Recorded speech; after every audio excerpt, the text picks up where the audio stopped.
myself, this is going to go one of two ways. I'm either going to spit this out and I'm going to get crushed for it. So I guess one of three ways. There are three scenarios, depending on how uppity you are, where that can play out here. I'm either going to make a statement and I'm going to get crushed for it, or I'm going to make a statement and people are going to say, yeah, dude, you're like so late to the party. Where have you been? And that's incredibly unoriginal. Thanksgiving was 2 weeks ago, Jake. Or, I know. Christmas is less than 2 weeks away. That is amazing, isn't it? Or I'm going to make a statement and people are going to say, oh my gosh, thank goodness somebody else said it. Louder, please, for the people in the back. The world celebrating Jimmy Cook's birthday was 3 weeks from yesterday. Today is, thank you for mentioning that, by the way. It's true. Oh, no, tomorrow. My buddy's birthday's tomorrow. I thought it was today. So I got another day before I can mention my buddy's birthday. You're welcome. So, last night, I am thinking to myself, this kind of feels oddly like that weird period in July around the All-Star break where it just doesn't feel like there's much going on. And I know that sounds crazy because we have the Colts getting ready to play their game of the year. We have the injury report to look at in terms of how healthy exactly they are coming off of the bye, and Denver coming off of the bye, and a lot to talk about with that. And this was not easy to do. I had forgotten about it because it's been a while. We had to go and make sure that our shower gel and shampoo are under 3 ounces because we're getting on an airplane today to go on the Thursday road trip, even though it's on the air, when we go to Denver coming up at 1:30 to talk about exactly that. Folks, well, thank you here. It looks pretty good, clear skies. And then, but because the Pacers are essentially off for the week until Friday, you have the in-season tournament taking place right now. And so Emirates NBA Cup. The NBA schedule is much, much lighter. It just feels like they're all of a sudden there just wasn't a lot going on this week because college football is not this week for the playoffs, but next. And I thought, well, there's still sports, and I'm excited about it. And here is my opinion that is going to go one of three ways. I turned on last night's New York Knicks Atlanta Hawks game. And Atlanta's a fun team because they're young for the most part. And Trae Young, who's been around a while, I know, but he is a lightning in a bottle guy. He's kind of Steph Curry light. But you know that, and he's, he can score from anywhere. And by the way, his voice doesn't match himself, by the way, when you hear him talk, when you hear him interviewed. But anyway,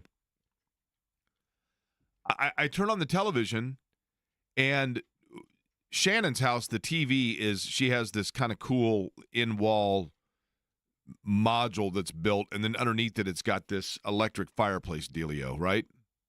And I turn on the television, and sometimes every once in a while, I don't know why, because she's got 2,467 channels, and it's always on Bravo or A&E or something. And I'm like, so I'm trying my hardest to immediately change the channel before she can hear one of the Real Housewives talking and says, oh, hang on, they're about to fight. Just leave it here.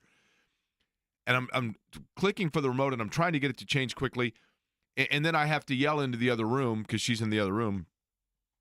Hey, I think something's wrong with the television. What do you mean? I said, well, the entire picture's not forming. I know that you don't have a plasma TV anymore, but it feels like I think maybe all of the plasma in your plasma TV or something has like gelled towards the middle of the screen, and it's all the color it's not forming a perfect picture. I can't make out everything.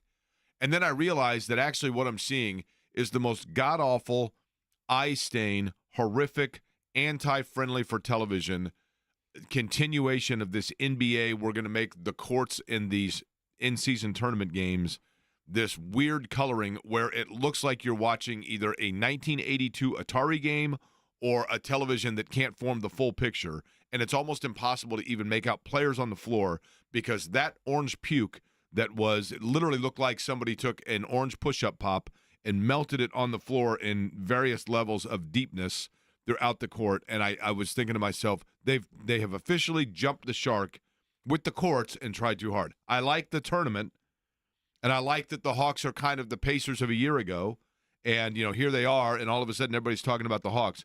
But I can't be alone in saying those courts are terrible.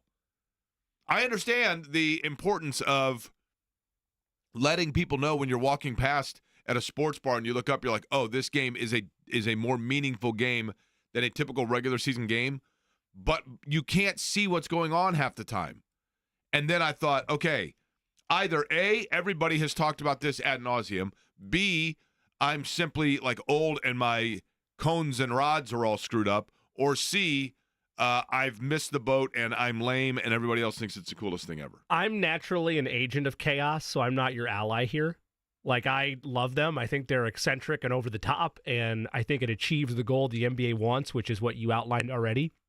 You turn on an NBA Tuesday game, and it's an NBA Cup game because the court's different. Like, I think that is a differentiator that needs to be there. Now, maybe it could be less exuberant, less over the top. Like, I'm willing to maybe meet you halfway in that regard. Like, I don't love every court. I'm not going to sit here and defend the purple Kool-Aid look of the Raptors or I think Steve Kerr called the Rockets court. He felt like he was descending into hell, which I thought was appropriate because it does look like flaming lava all over the place. I just think it's too hard. I look, in person, I'm sure they're super cool. Don't get me wrong. And I understand the concept of it. And I know that I'm being nitpicky here, but I think it's too hard. I haven't had that visual when you're issue. watching the game, I think it's hard. The players kind of blend into the court.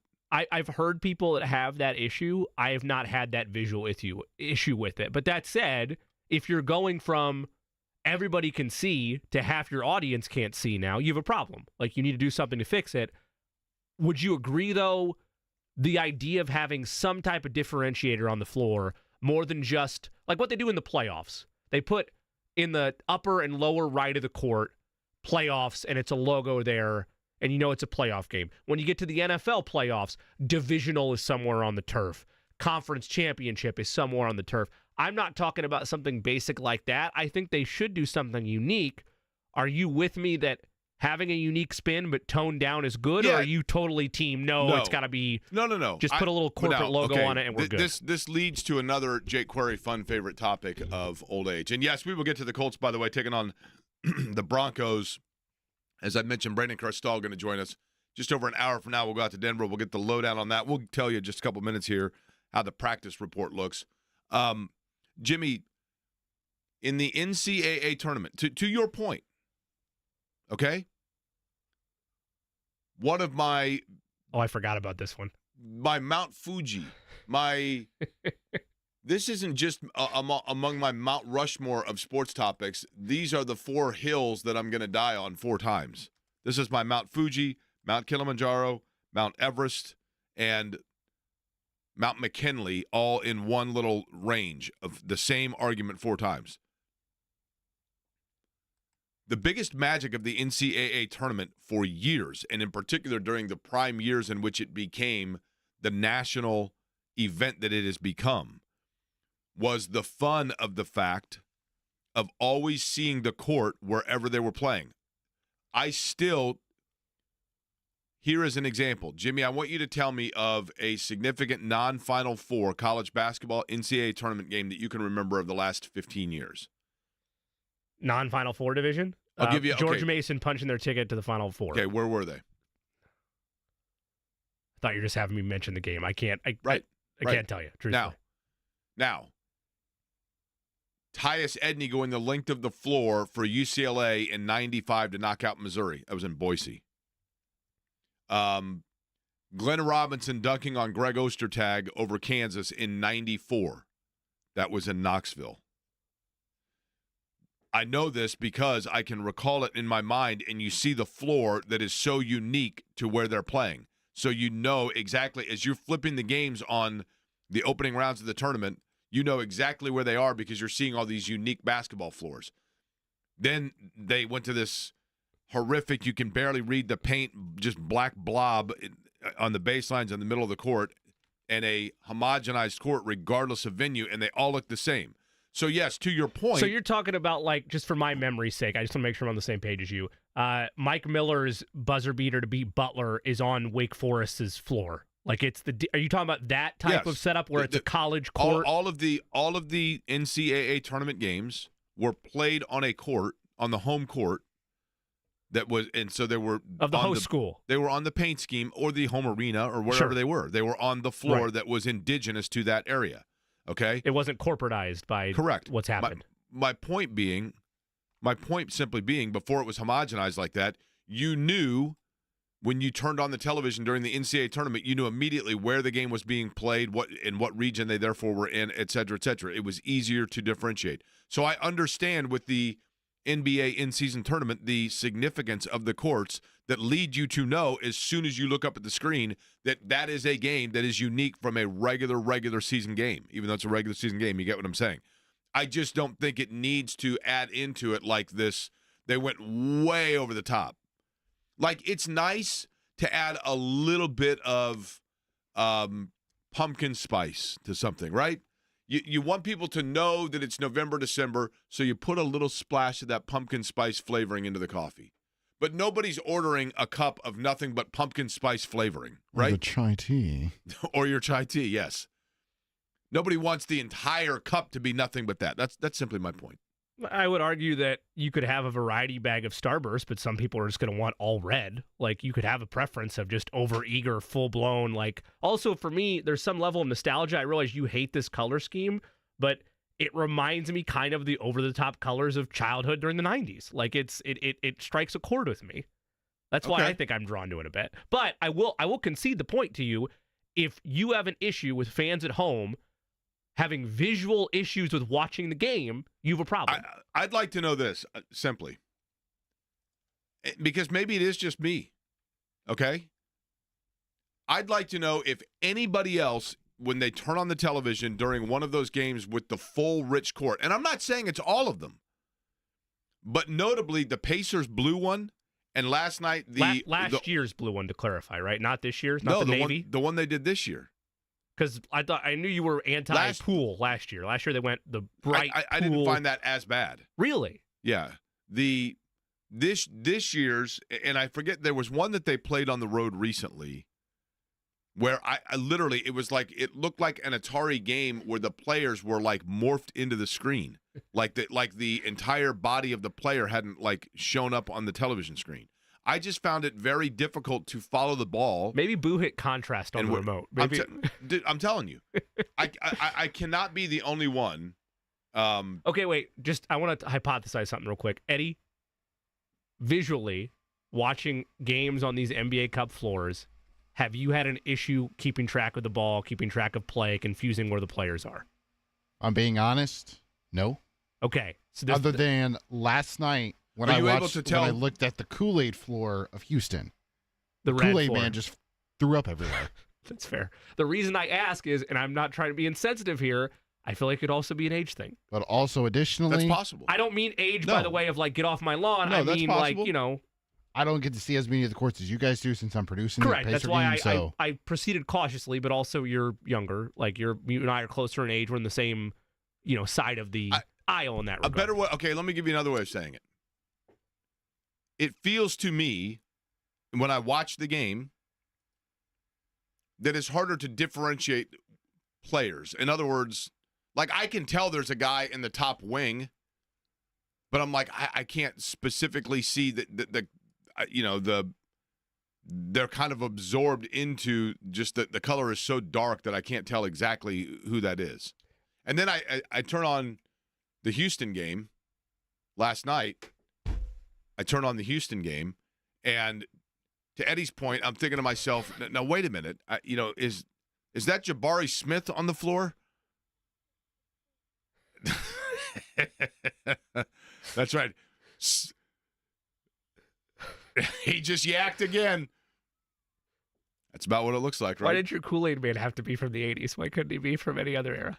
I understand why. It's the same reason that I like the 90s courts. Does the Kool-Aid guy still do the oh yeah? Well, but that one sounded like the Kool-Aid man is now about to have geriatric surgery. And like you could tell that was an older Kool-Aid. Do they still do the Kool-Aid commercial of him saying oh yeah? What's the It's like some of the clips that we showed from time to time. I can't remember the water park or the fun park that we played for a time last summer. Like it has that VHS feel that clip that you played. The other thing about the courts, Jake, and I didn't get a chance to go to any of the games at Gamebridge for the NBA Cup. So I'll ask you, since you were there, from the outline graphic that they sent out, the league did when they were pumping up all the courts. If you're a fan of like Easter eggs or aesthetic designs or like the outline of the New York skyline or like a Mile High City in a different font, like all these cool little nuggets. Yeah, whatever. Like the Boom Baby isn't just at the bottom of the Pacers court along that bottom border. Its silhouette is also basically across the entire length of the floor. Right. I thought that was really cool visually when they pitched that. Could you see that in Gamebridge? Like, did you notice those little details? Well, no. What I saw was that where it said Boom Baby along the sideline, there were seats sitting over it. But the one, like, there's one also middle of the floor. Like, from my vantage point, no, I could not. So, because I like the idea of, even if they're just giving an intern something to do for the summer, I like the idea of having this homage to the area and the local community that your team is a part of with the courts. Like, I just like the idea of it. Hey, Jake, I totally agree with you. It is very hard to watch on television. It reminds me of Boise State and the blue football field. Jake, you're 100% right. It's an awful product. I would guess fans are watching less because it's very hard to watch. It's painful. It's harder to differentiate who's the home team because both teams are wearing the same color in some of them. That's true also. It's clearly a split thing, and at the end of the day, that is enough where I found it distracting. The NBA should probably do something, but I also think it could be a demographic thing. Like, I have not once with the courts had an issue and feeling like I was robbed of quality of product watching the game. I'm not saying robbed of quality of product. I'm just saying, as I was watching it, I was like, okay, I've never had an issue watching the games. Yeah, I was trying to be kinder about it, but I haven't had an issue. Yeah. I found it distracting, and I was curious. Like I said, I figured this was going to go one of three ways, right? But I don't know, But the big story, though, the bigger thing is Atlanta. I mean, look, this is what's kind of fun about it, Jimmy. Right? Like, you get a team in Atlanta. Now, I think also we're kind of seeing. A year ago, it felt like the entire NBA was like talking about the Pacers. And now you realize that if you're not one of the teams that's in the epicenter of it, is the attention really that much there, right? It felt a year ago like everybody in the NBA was following this and, man, this is cool. And here we are in year two, and maybe it's because the local team did not perform well in it, but is in fact Yeah, I mean, we discussed that. The whole country watching. We discussed that with Tony East a couple of weeks ago, and I think it largely is market-driven. Like, you're going to feel the magnitude of it and the importance of it increase when your team is still involved in the quarterfinals, and I felt that absence here with the Pacers not being involved in it. I will say, though, from an NBA standpoint, in terms of what they wanted this thing to achieve, yes, they would like to have veteran teams involved towards the final rounds and have an opportunity to have, you know, big brand teams be involved in it. But what they also wanted was young up-and-coming teams to be able to have their coming out party and say, hey, we're the new kids on the block, we're ready to roll. Trae Young's been in the league a number of years now, but there are a lot of parallels to the construction of the Hawks roster and how young they are compared to what this did for the Pacers a year ago. And that's also what the league wants. The league wants fun storylines and engagement, but they also want teams that this can be used the right way for. Like a veteran team, maybe you're looking just to make a little extra money, or your role players, they're going to fight for the $500K you can get if you win the whole thing, whatever. But for a young team to have this kind of turning point, I don't know if the Hawks are able to spurn it into something, Jake, but the Pacers did a year ago, and I see a ton of parallels between the youth movement of this Hawks team and what the Pacers did last year. 239-1070 is the telephone number. Patrick joins us. Patrick, how are you? Hey, I'm doing fine. Hey, not to get off your subject, but it's kind of like watching Oregon University. Their court has all the graphics on it, and I kind of have it hard to find out where the players are. Yeah, the Oregon court, I don't know if you've noticed this, Patrick, and it took me several times before I once somebody pointed it out to me, I could tell. The Oregon court is designed to look like forestry from above. So it's designed to look but yes, it is. So did you watch, Patrick, any of the what we're talking about here. The in-season tournament games, and notably last night in New York. Did you happen to see any of it? No, I did not. I did watch a little bit of the Pacers, and I was like, hey, they got a different court. But that's all that I was able to see. But the Oregon court, the Oregon court, you get lost a little bit, right? I have in the past. Okay. It'll be different now that they're in the Big Ten. I know. Now we get used to it, right? More often. All right, Patrick, I appreciate it, man. Big Ten +8. Happy holidays to you, Patrick. Appreciate you calling in. I mean, if you don't like the Oregon court, then it's a connection point for a focus group. You're not going to like the NBA courts. Like, the NBA courts are admittedly far more boisterous than the Oregon court. Like, if you're having trouble with the Duck, you're not going to have luck with the Raptors. I'm sorry. Yeah, that's probably true. Same thing with Boise State. Like, it's all parallel. Like, I love everything that we've brought up about all those courts and fields. Like, if you don't like White Claw, you probably don't like straight Stolichnoia, right? Right, yeah, exactly. Or however you say it. Yeah. All right, Evan. What's up, Evan? Hey, nothing much. How are you? Evan, you sound like a nice guy, although have you had caffeine yet today? You sound like you could use a boost. I have had caffeine, but probably not enough. Evan, what line of work are you in? We'll play a little get to know your listener. What do you do for a living, Evan? I love it. I'm in digital marketing. Digital marketing. Okay, Evan. And you enjoy the job, I take it? I love my job. Yeah, I'm self-employed, and it's pretty awesome. I love it, yeah. How old a fella are you, Evan? I just turned 40. Okay, 40-year-old Evan. And you a father, Evan, married fella, single fella? Married, 2 kids, and they both rock my world every day. Okay, well, I like that. And my wife, so all 3 rock my world. Okay, I like that. All right, Evan, your thoughts on the topic here, and feel free to tell me why I'm right. Yeah, so you are right. Like I said, I'm 40. I'm definitely old man, get off my lawn. I like back in the day when I was younger when they would do the NBA Finals and they had like the championship trophy right in the middle of the floor. Yep. I miss that, and I don't like how they don't really do anything with it. And I think with the NBA Cup, it would be cool if they just did the Emeritus Cup right in the middle, and we just rocked with that. Yeah, that's cool. Now, so the other question is this, and be honest. Do you find the action harder to follow with the deep, rich nature of what that one color on the court? Absolutely, because a lot of times they match the jerseys to the floor, and again, I understand what they're trying to do, but it's just too hard to follow. And I appreciate the rapid pace at which they play, but it's just hard sometimes to follow when there's just so much movement. It is hard to follow. And if I was sitting there watching a game with my dad, I could just hear my dad in his mid-60s complaining about the loudness of the floor and the jerseys and everything else. I don't think my dad would sit and watch a game with me with the floor like that. Evan, what's the number one item that your kids are requesting from Santa? Squishmallows. Squishmallows? Yeah. Okay. Do you not know about Squishmallows? Now, well, I don't have kids. I'm not saying Eddie knows. I think Eddie actually asked for the same. Just out of curiosity, have you been able to talk to Santa? Does this look like something that Santa might be able to come through with? Yes, I got a very strong suspicion between grandparents, Santa, and the collusion amongst the parties. Okay. Squishmallows are going to explode in my house. All right. Well, Evan, we wish you the best, man. I appreciate you calling in. Merry Christmas to you, all right? Yeah. I love the show. Thank you, guys. Merry Christmas to you all as well. That is Evan. He's the Director of Digital Marketing and Squishmallows here on the program. When we come back, we will take a look at what happened with the Colts yesterday in terms of practice, who's in, who's out, the way things are trending, if you will, when it comes to the Colts and Broncos. Now, the Squishmallows, do they actually squish and make like a mess anywhere? No.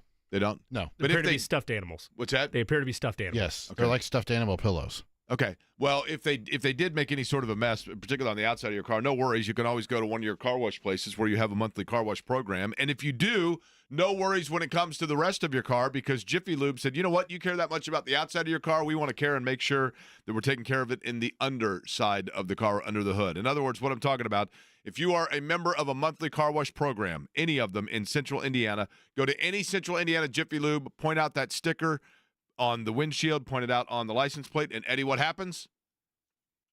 You get a free oil change. What do you hear? I don't know. What do you hear, Jake?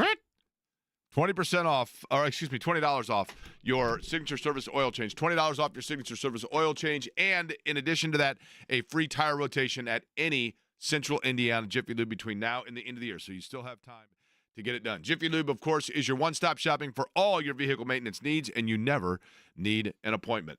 Last night, or yesterday afternoon, more specifically, the Colts had appointments with the practice field. Who's in, who's out for that? We'll let you know next.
I cannot hear this song without immediately recollecting what I have mentioned several times as my recollection of it.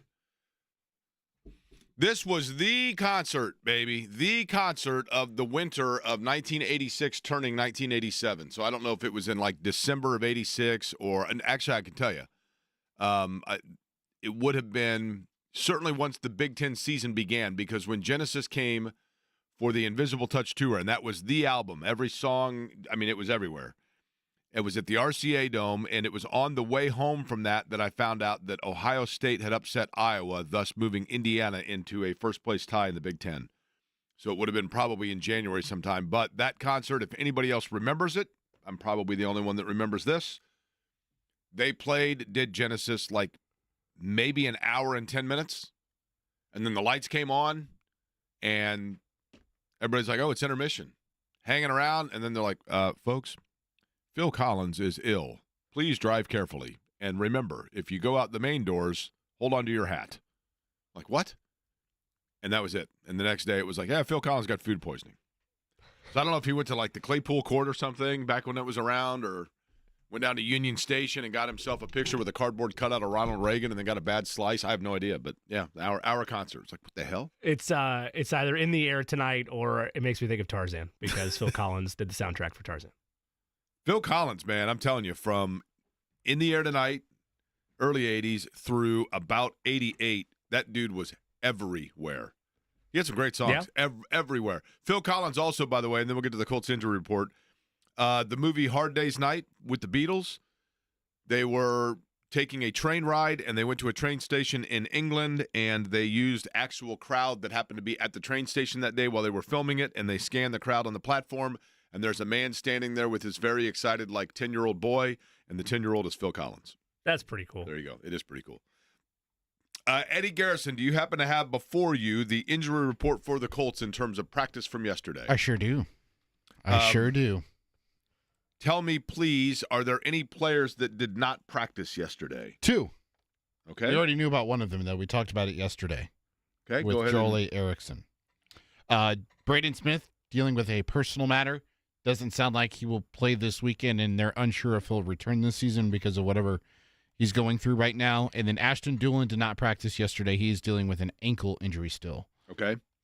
And then those that practiced and it looks like are on the mend that we were anticipating and hoping will be able to go against Denver, there is one that is very notable, right? There would be 2.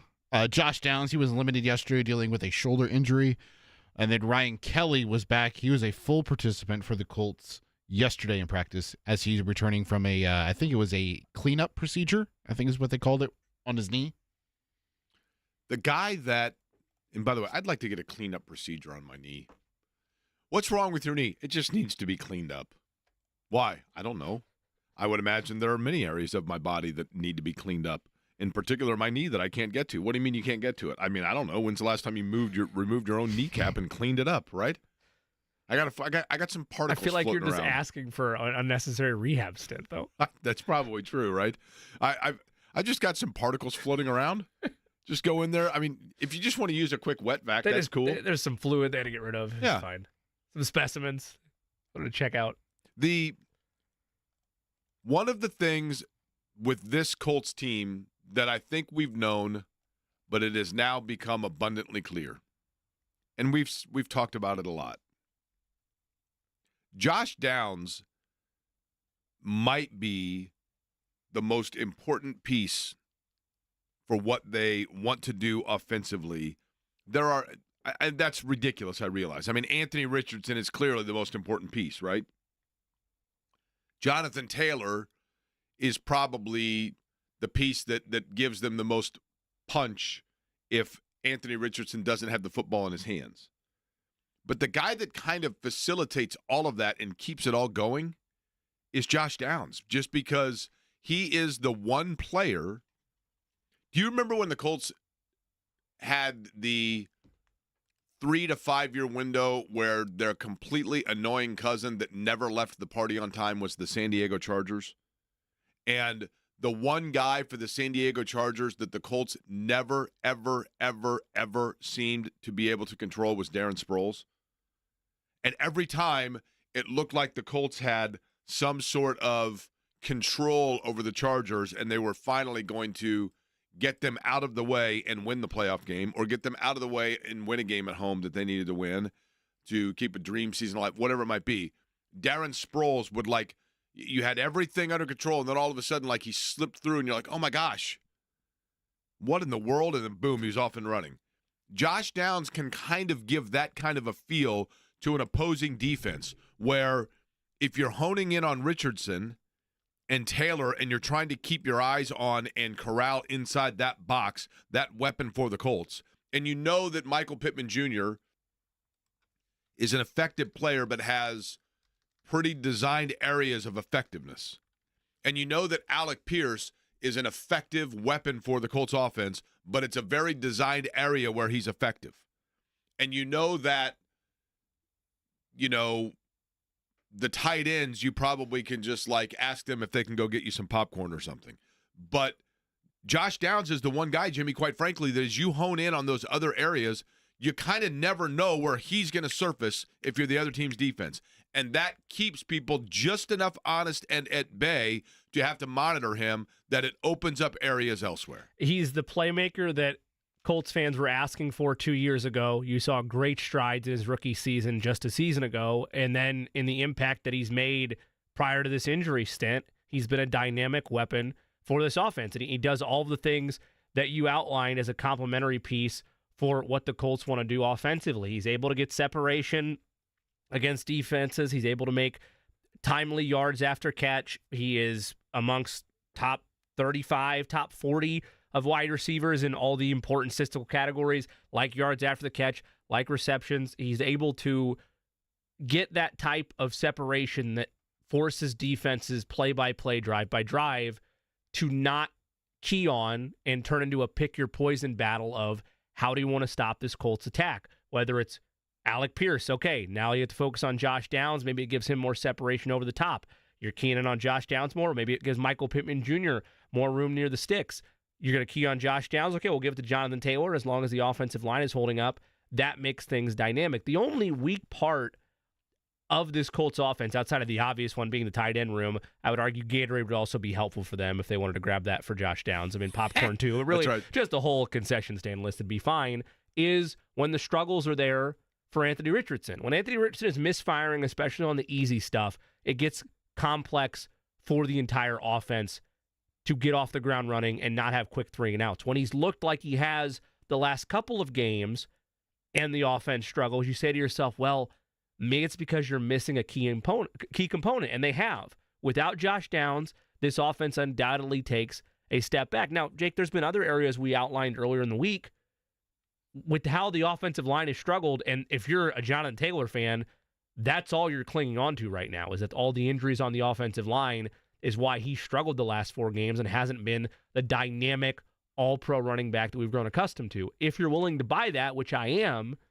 then you're looking for areas where the offense can still improve. And with Josh Downs against the Broncos defense, led by Pat Surtain II, with a group that is aggressive up front, where you're going to have to get rid of the ball quick, and you need guys that can get quick separation, Josh Downs is the epitome of that. And to have him back, especially for the stretch run, you got to feel good about your chances on the offensive side of the ball for the Colts in this playoff push, assuming you get the Anthony Richardson you've gotten the last couple weeks. You know who we haven't discussed at all in weeks? Think about it for a second. Todd joins us. 239-1070. Hi, Todd. How are you?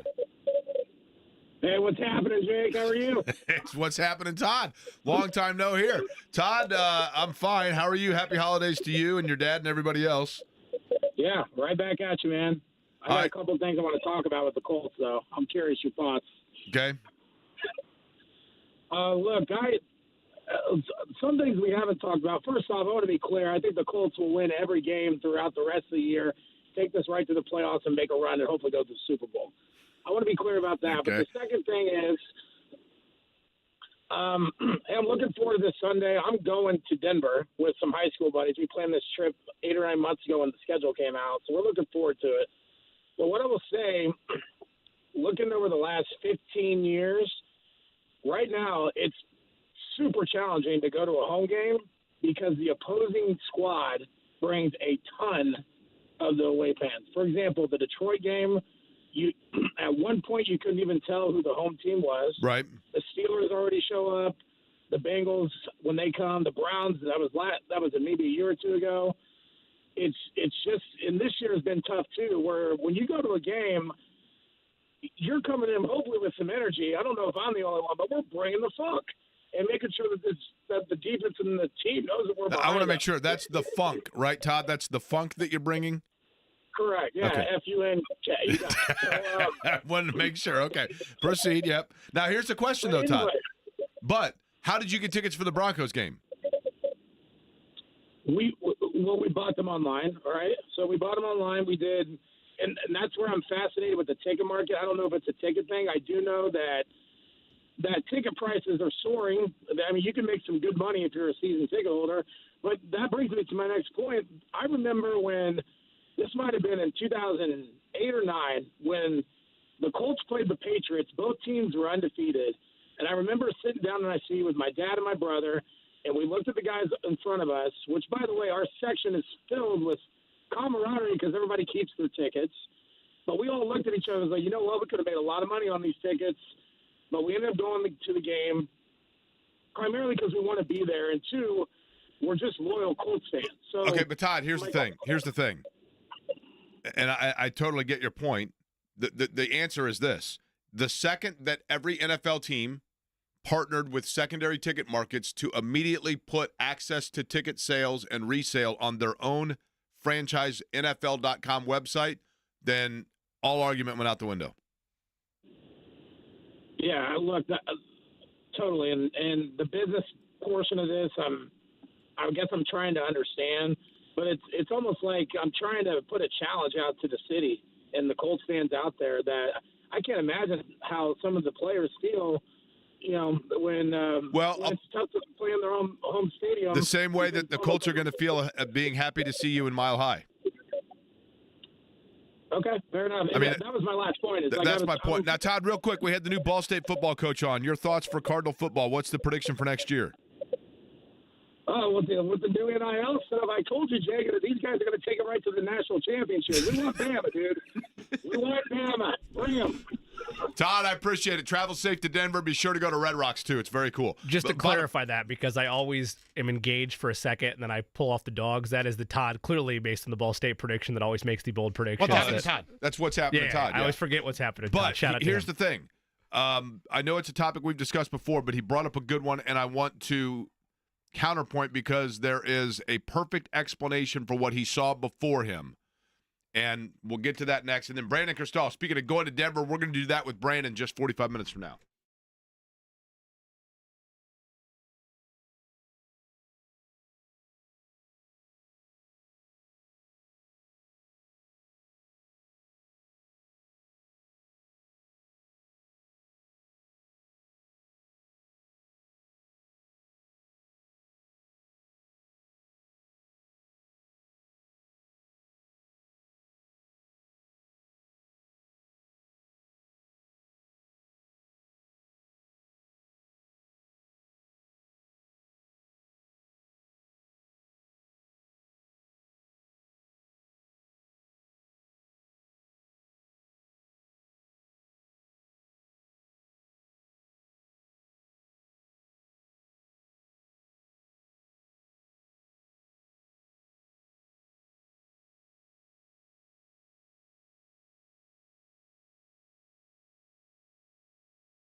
At the beginning of the season for the Colts, the guy that I think we were the most excited about, and I can tell you,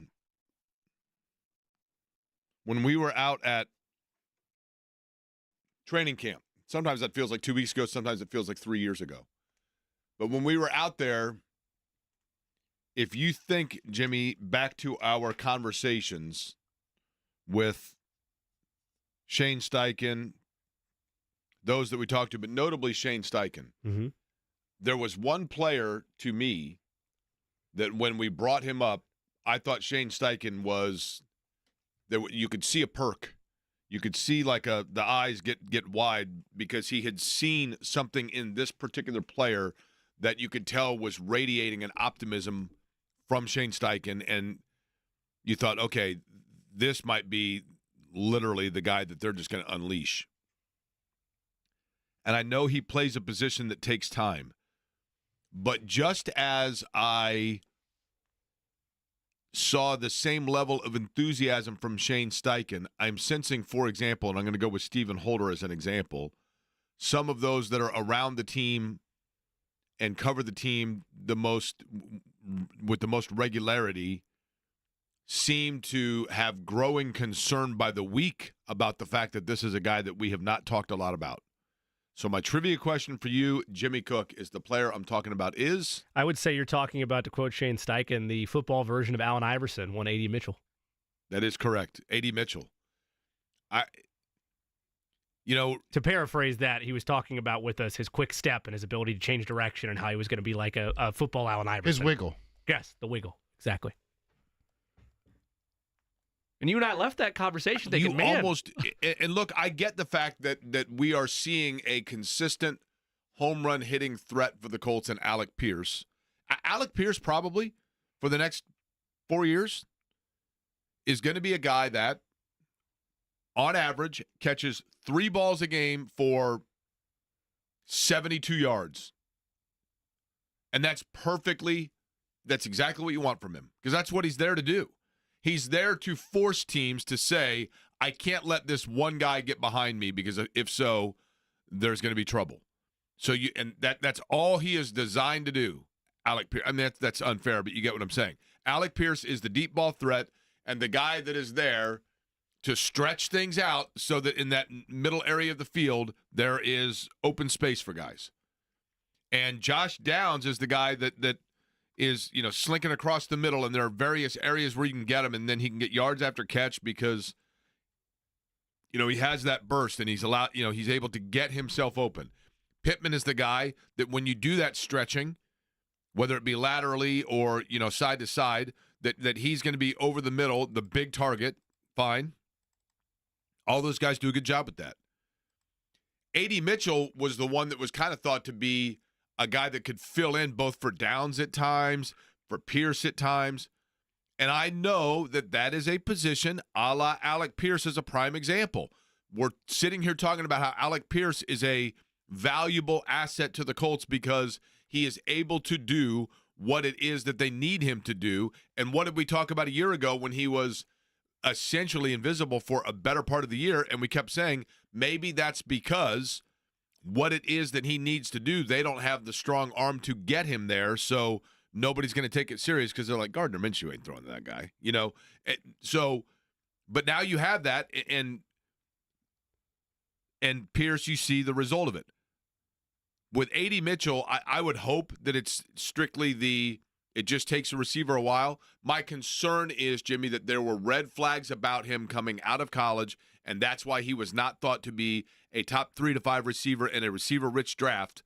And now you're ending up with the car that you're like, man, I mean, this was a fabulous car that I bought, but it seemed way less expensive than the rest of them of the usual model from that car, and now I'm seeing why. I hope that's not the case, but it feels that way. I do contend that it takes wide receivers, especially in complex offenses, more time than most to develop into the National Football League. You saw some of those growing pains with Josh Downs at times a year ago, and then towards the back half of the season, he really started to turn it on. It's a tough position to play at the next level, regardless how touted you are at whatever college program you came from. So ordinarily, I would look at what A.D. Mitchell's done this year, and I would say, well, rookie wide receiver, Steichen demands a lot out of his players. maybe he's still coming along, trying to learn and going through those rookie struggles. Where I push back on that, I'm curious if you have that same level of concern now that I do. I keep hearing from people that would know, from reputable sources, that it's been a struggle for him, and that those red flags that you brought up that were highlighted in the pre-draft process are appearing at West 56. And if that's happening, you can no longer sit back and say, well, he's just a rookie that's struggling. Now it becomes, is it a work ethic thing? Is it lack of discipline? And if those things are there, that's a much harder thing to fix. Like, you can point to me all you want and say, well, look, the Colts just did it with Anthony Richardson. Well, okay, but that flag was never present with Anthony Richardson. You go back at scout write-ups about him, no one ever said a work ethic thing was going to appear. I would call that at this point, and the further we get away from it, I think you can call it this, an anomaly. With A.D. Mitchell, there were already question marks going into the draft process, and now that it's apparent, Jake, like that should be at least more concerning to the average Colts fan, thinking, well, rookie struggles, he'll be fine, if in fact it is a work ethic thing. You know, you mentioned, by the way, and I'm going to pass this along just because, not for you guys or for me, but, well, for me, certainly. But for young people that are listening, okay? And you talk about like A.D. Mitchell and just the understanding of everything that goes into. I think that we think that a player immaturity means that it's a guy that's like, you know, showing up an hour late and you know, always creating hijinks and making underarm fart noises during meetings and giggling. You know what I mean? It's not always that. And you can feel like you have the right intention, but there's a step beyond that's expected. I've talked many, many times, because I'm very proud of it, but I've talked many times about my relationship from a young person to today with Dr. White, my high school principal, who went on to become not only the principal of North Central High School, but then went on to become a superintendent in Washington Township, superintendent of Indianapolis Public Schools, Board of Trustees member for Butler University, president of Martin University, you know, on the library board or the library guild, whatever it's called, for Indianapolis Public Libraries, one of the more prominent, prestigious, established members of the Indianapolis society, Indianapolis community. And we are doing an event today where we have been invited somewhere to speak about just different areas and aspects of work and everything else. Notably, and let me be very clear here, I'm well aware, he has been invited. I'm coattail guy. I totally get that, right? But he had sent me a thing, so, you know, because I said to him, I think this thing is, and I gave him the time. So then I messaged him and said, you know what? Our involvement is from 4:45 to 5:15, and here's the address where we're going and speaking, from 4:45 to 5:15. Dr. White writes me back and says, okay, what is the attire? And I said, I think it's business casual. This is what I wore a year ago when I did the same event, and it's at 4:45. And he writes back and says, okay, I'll be wearing a suit, and I'll see you at 4 p.m. Now, that's what we're talking about. He very easily could get there at 4:43 and no one would think anything of it and be thrilled that he's there. But he's the straw mixing the drink. He's the most accomplished person in the room. He's the one that everybody wants to hear talk about his path to success. And when I told him what time we had to be there, 4:45, he writes back and says that he will be there 45 minutes prior. That's what we're talking about. And you don't get that as much anymore, certainly. And I understand that not all people have had the examples placed before them that's how things, that's the mentality that separates the Joes from the pros, quite frankly. But it was one of those things. It was just a little thing, right? It was just a little thing. And I'm very fortunate to have been able to experience that little thing. And it is my hope, if in fact that's the case with an A.D. Mitchell, I don't know that it is, Jimmy, but I hear the same things as you. If those little things are the things that are holding him back, then you hope that there is somebody that is his Dr. White that is just subtly sending the message of, This is the way I do things. This is the way I go about my business. And that is the example that is invaluable, and you hope that he learns from it. Krisztal, easy for me to say. 1:30, our road trip for Thursday. He's in Denver, and we will preview and get information from the Broncos side of things. Bottom of the hour.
I don't know what's happening, but this song started playing, and Eddie and Jimmy started laughing, and Jimmy stared at the floor. It's a great song, though. Because I remember something, Jimmy remembers something, but Jimmy didn't want to say he remembers something. No, so there was a time where we were pitching different songs to play when you had brain droppings. Okay. And there are certain shows where they do parody songs. Or and I like thought where it might be funny to like record our own parody version of it. And I quickly found out that I don't have the vocal range, let alone the editing skills to be able to make myself sound good in any capacity. And one of our options was free falling because we were saying that we were free falling with your brain dropping of this well of chaos for.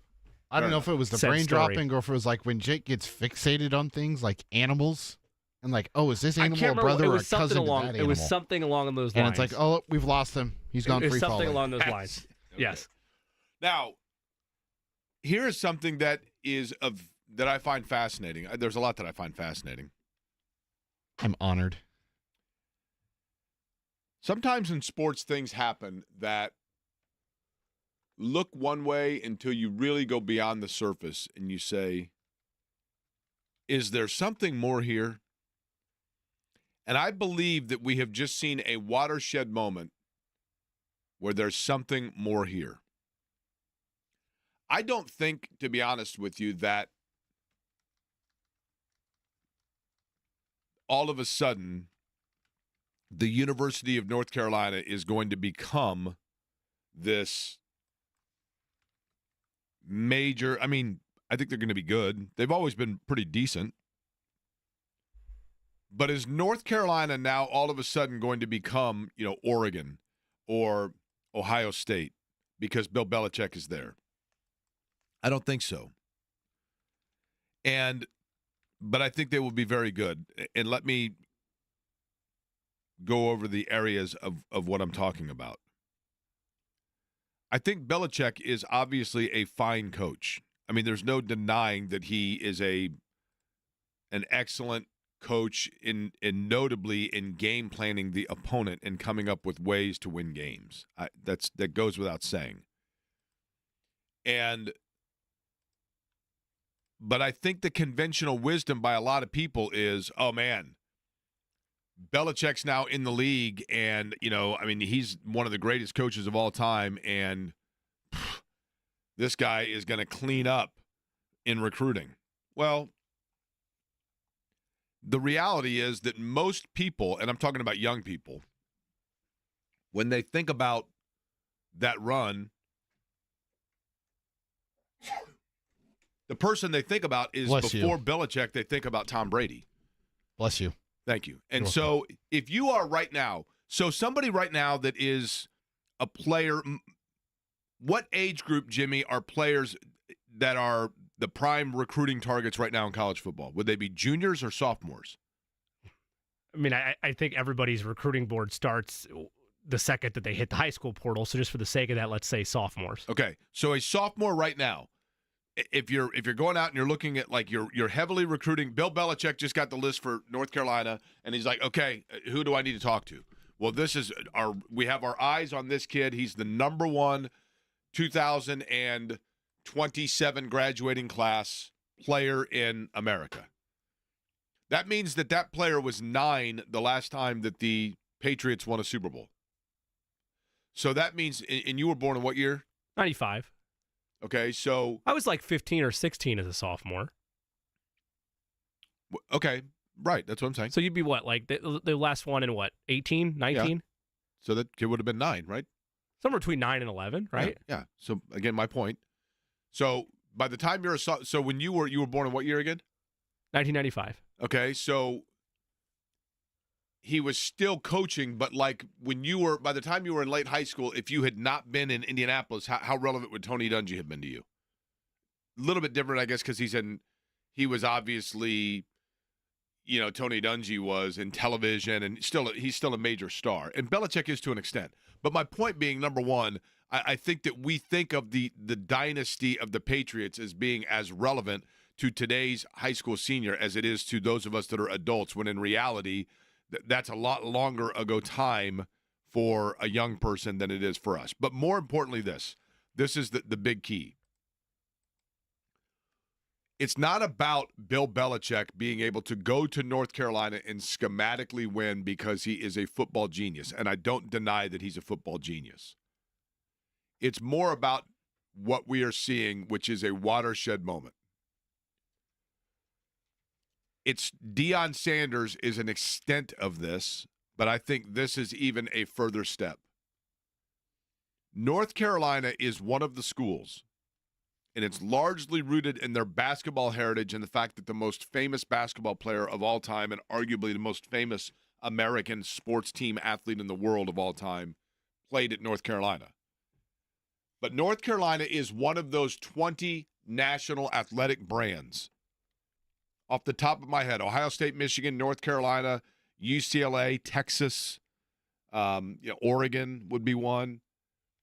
Those schools that could eventually say, we don't need the NCAA.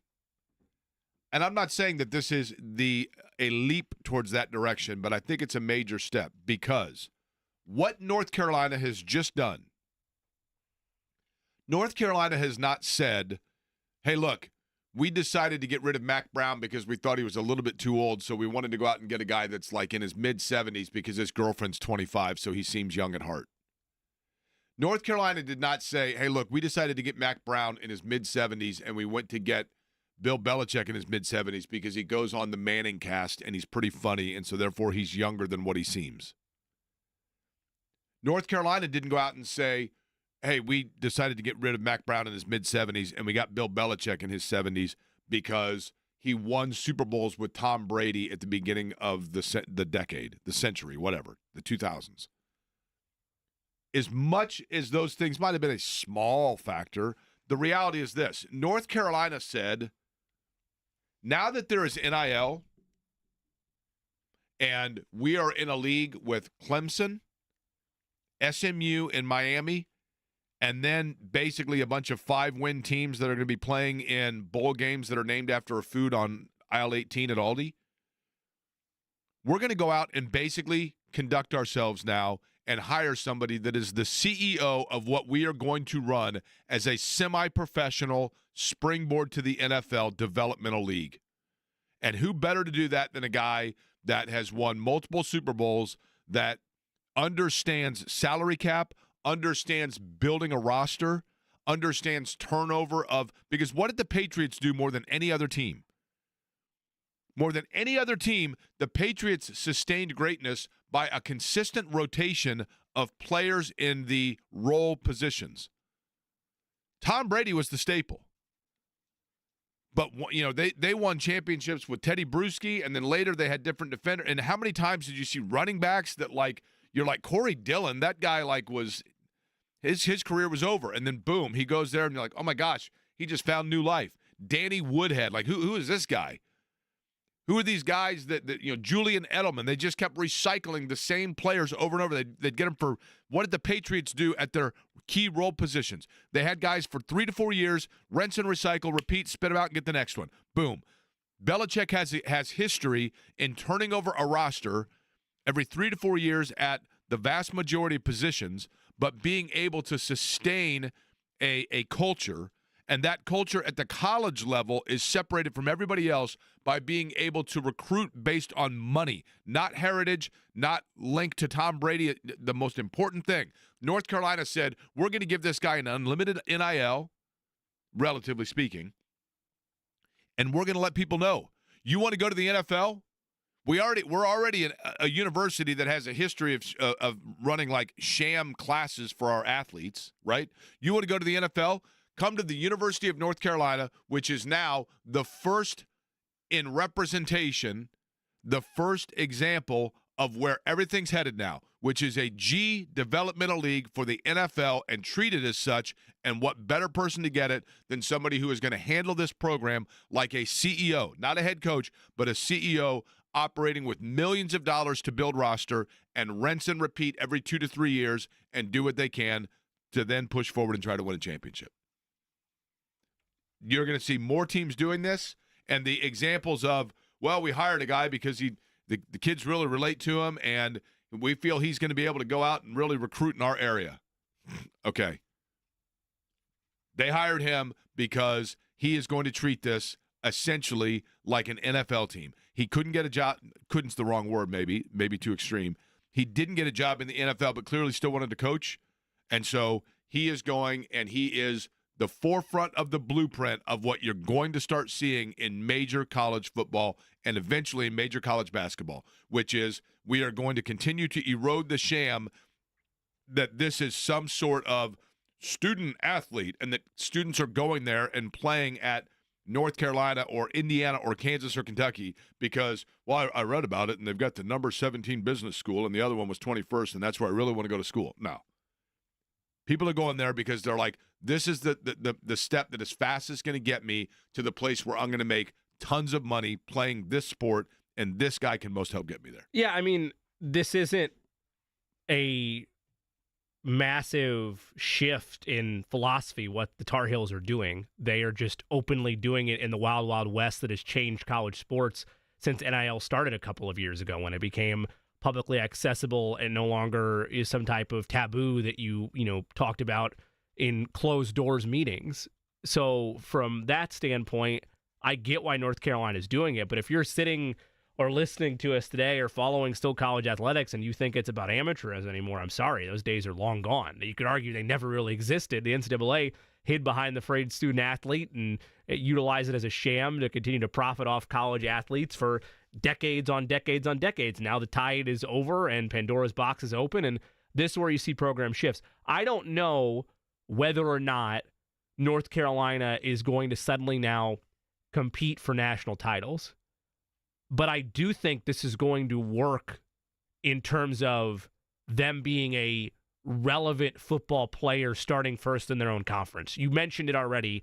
Your real players out there, Clemson, Dabo at this stage, even though give him credit, he made it to the college football playoff, has been one of the more anti-NIL vocal critics throughout the sport. Like, he just has refused to fully adapt to that. Maybe he changes. Maybe what they did this year makes him realize, I don't need any of that. I can keep doing what I'm doing, and that's fine. That's one team out there. Miami, Mario Cristobal continues to stumble in big moments. They're going to be now competing against Bill Belichick in North Carolina for similar transfer portal guys, if that's the room that they want to occupy.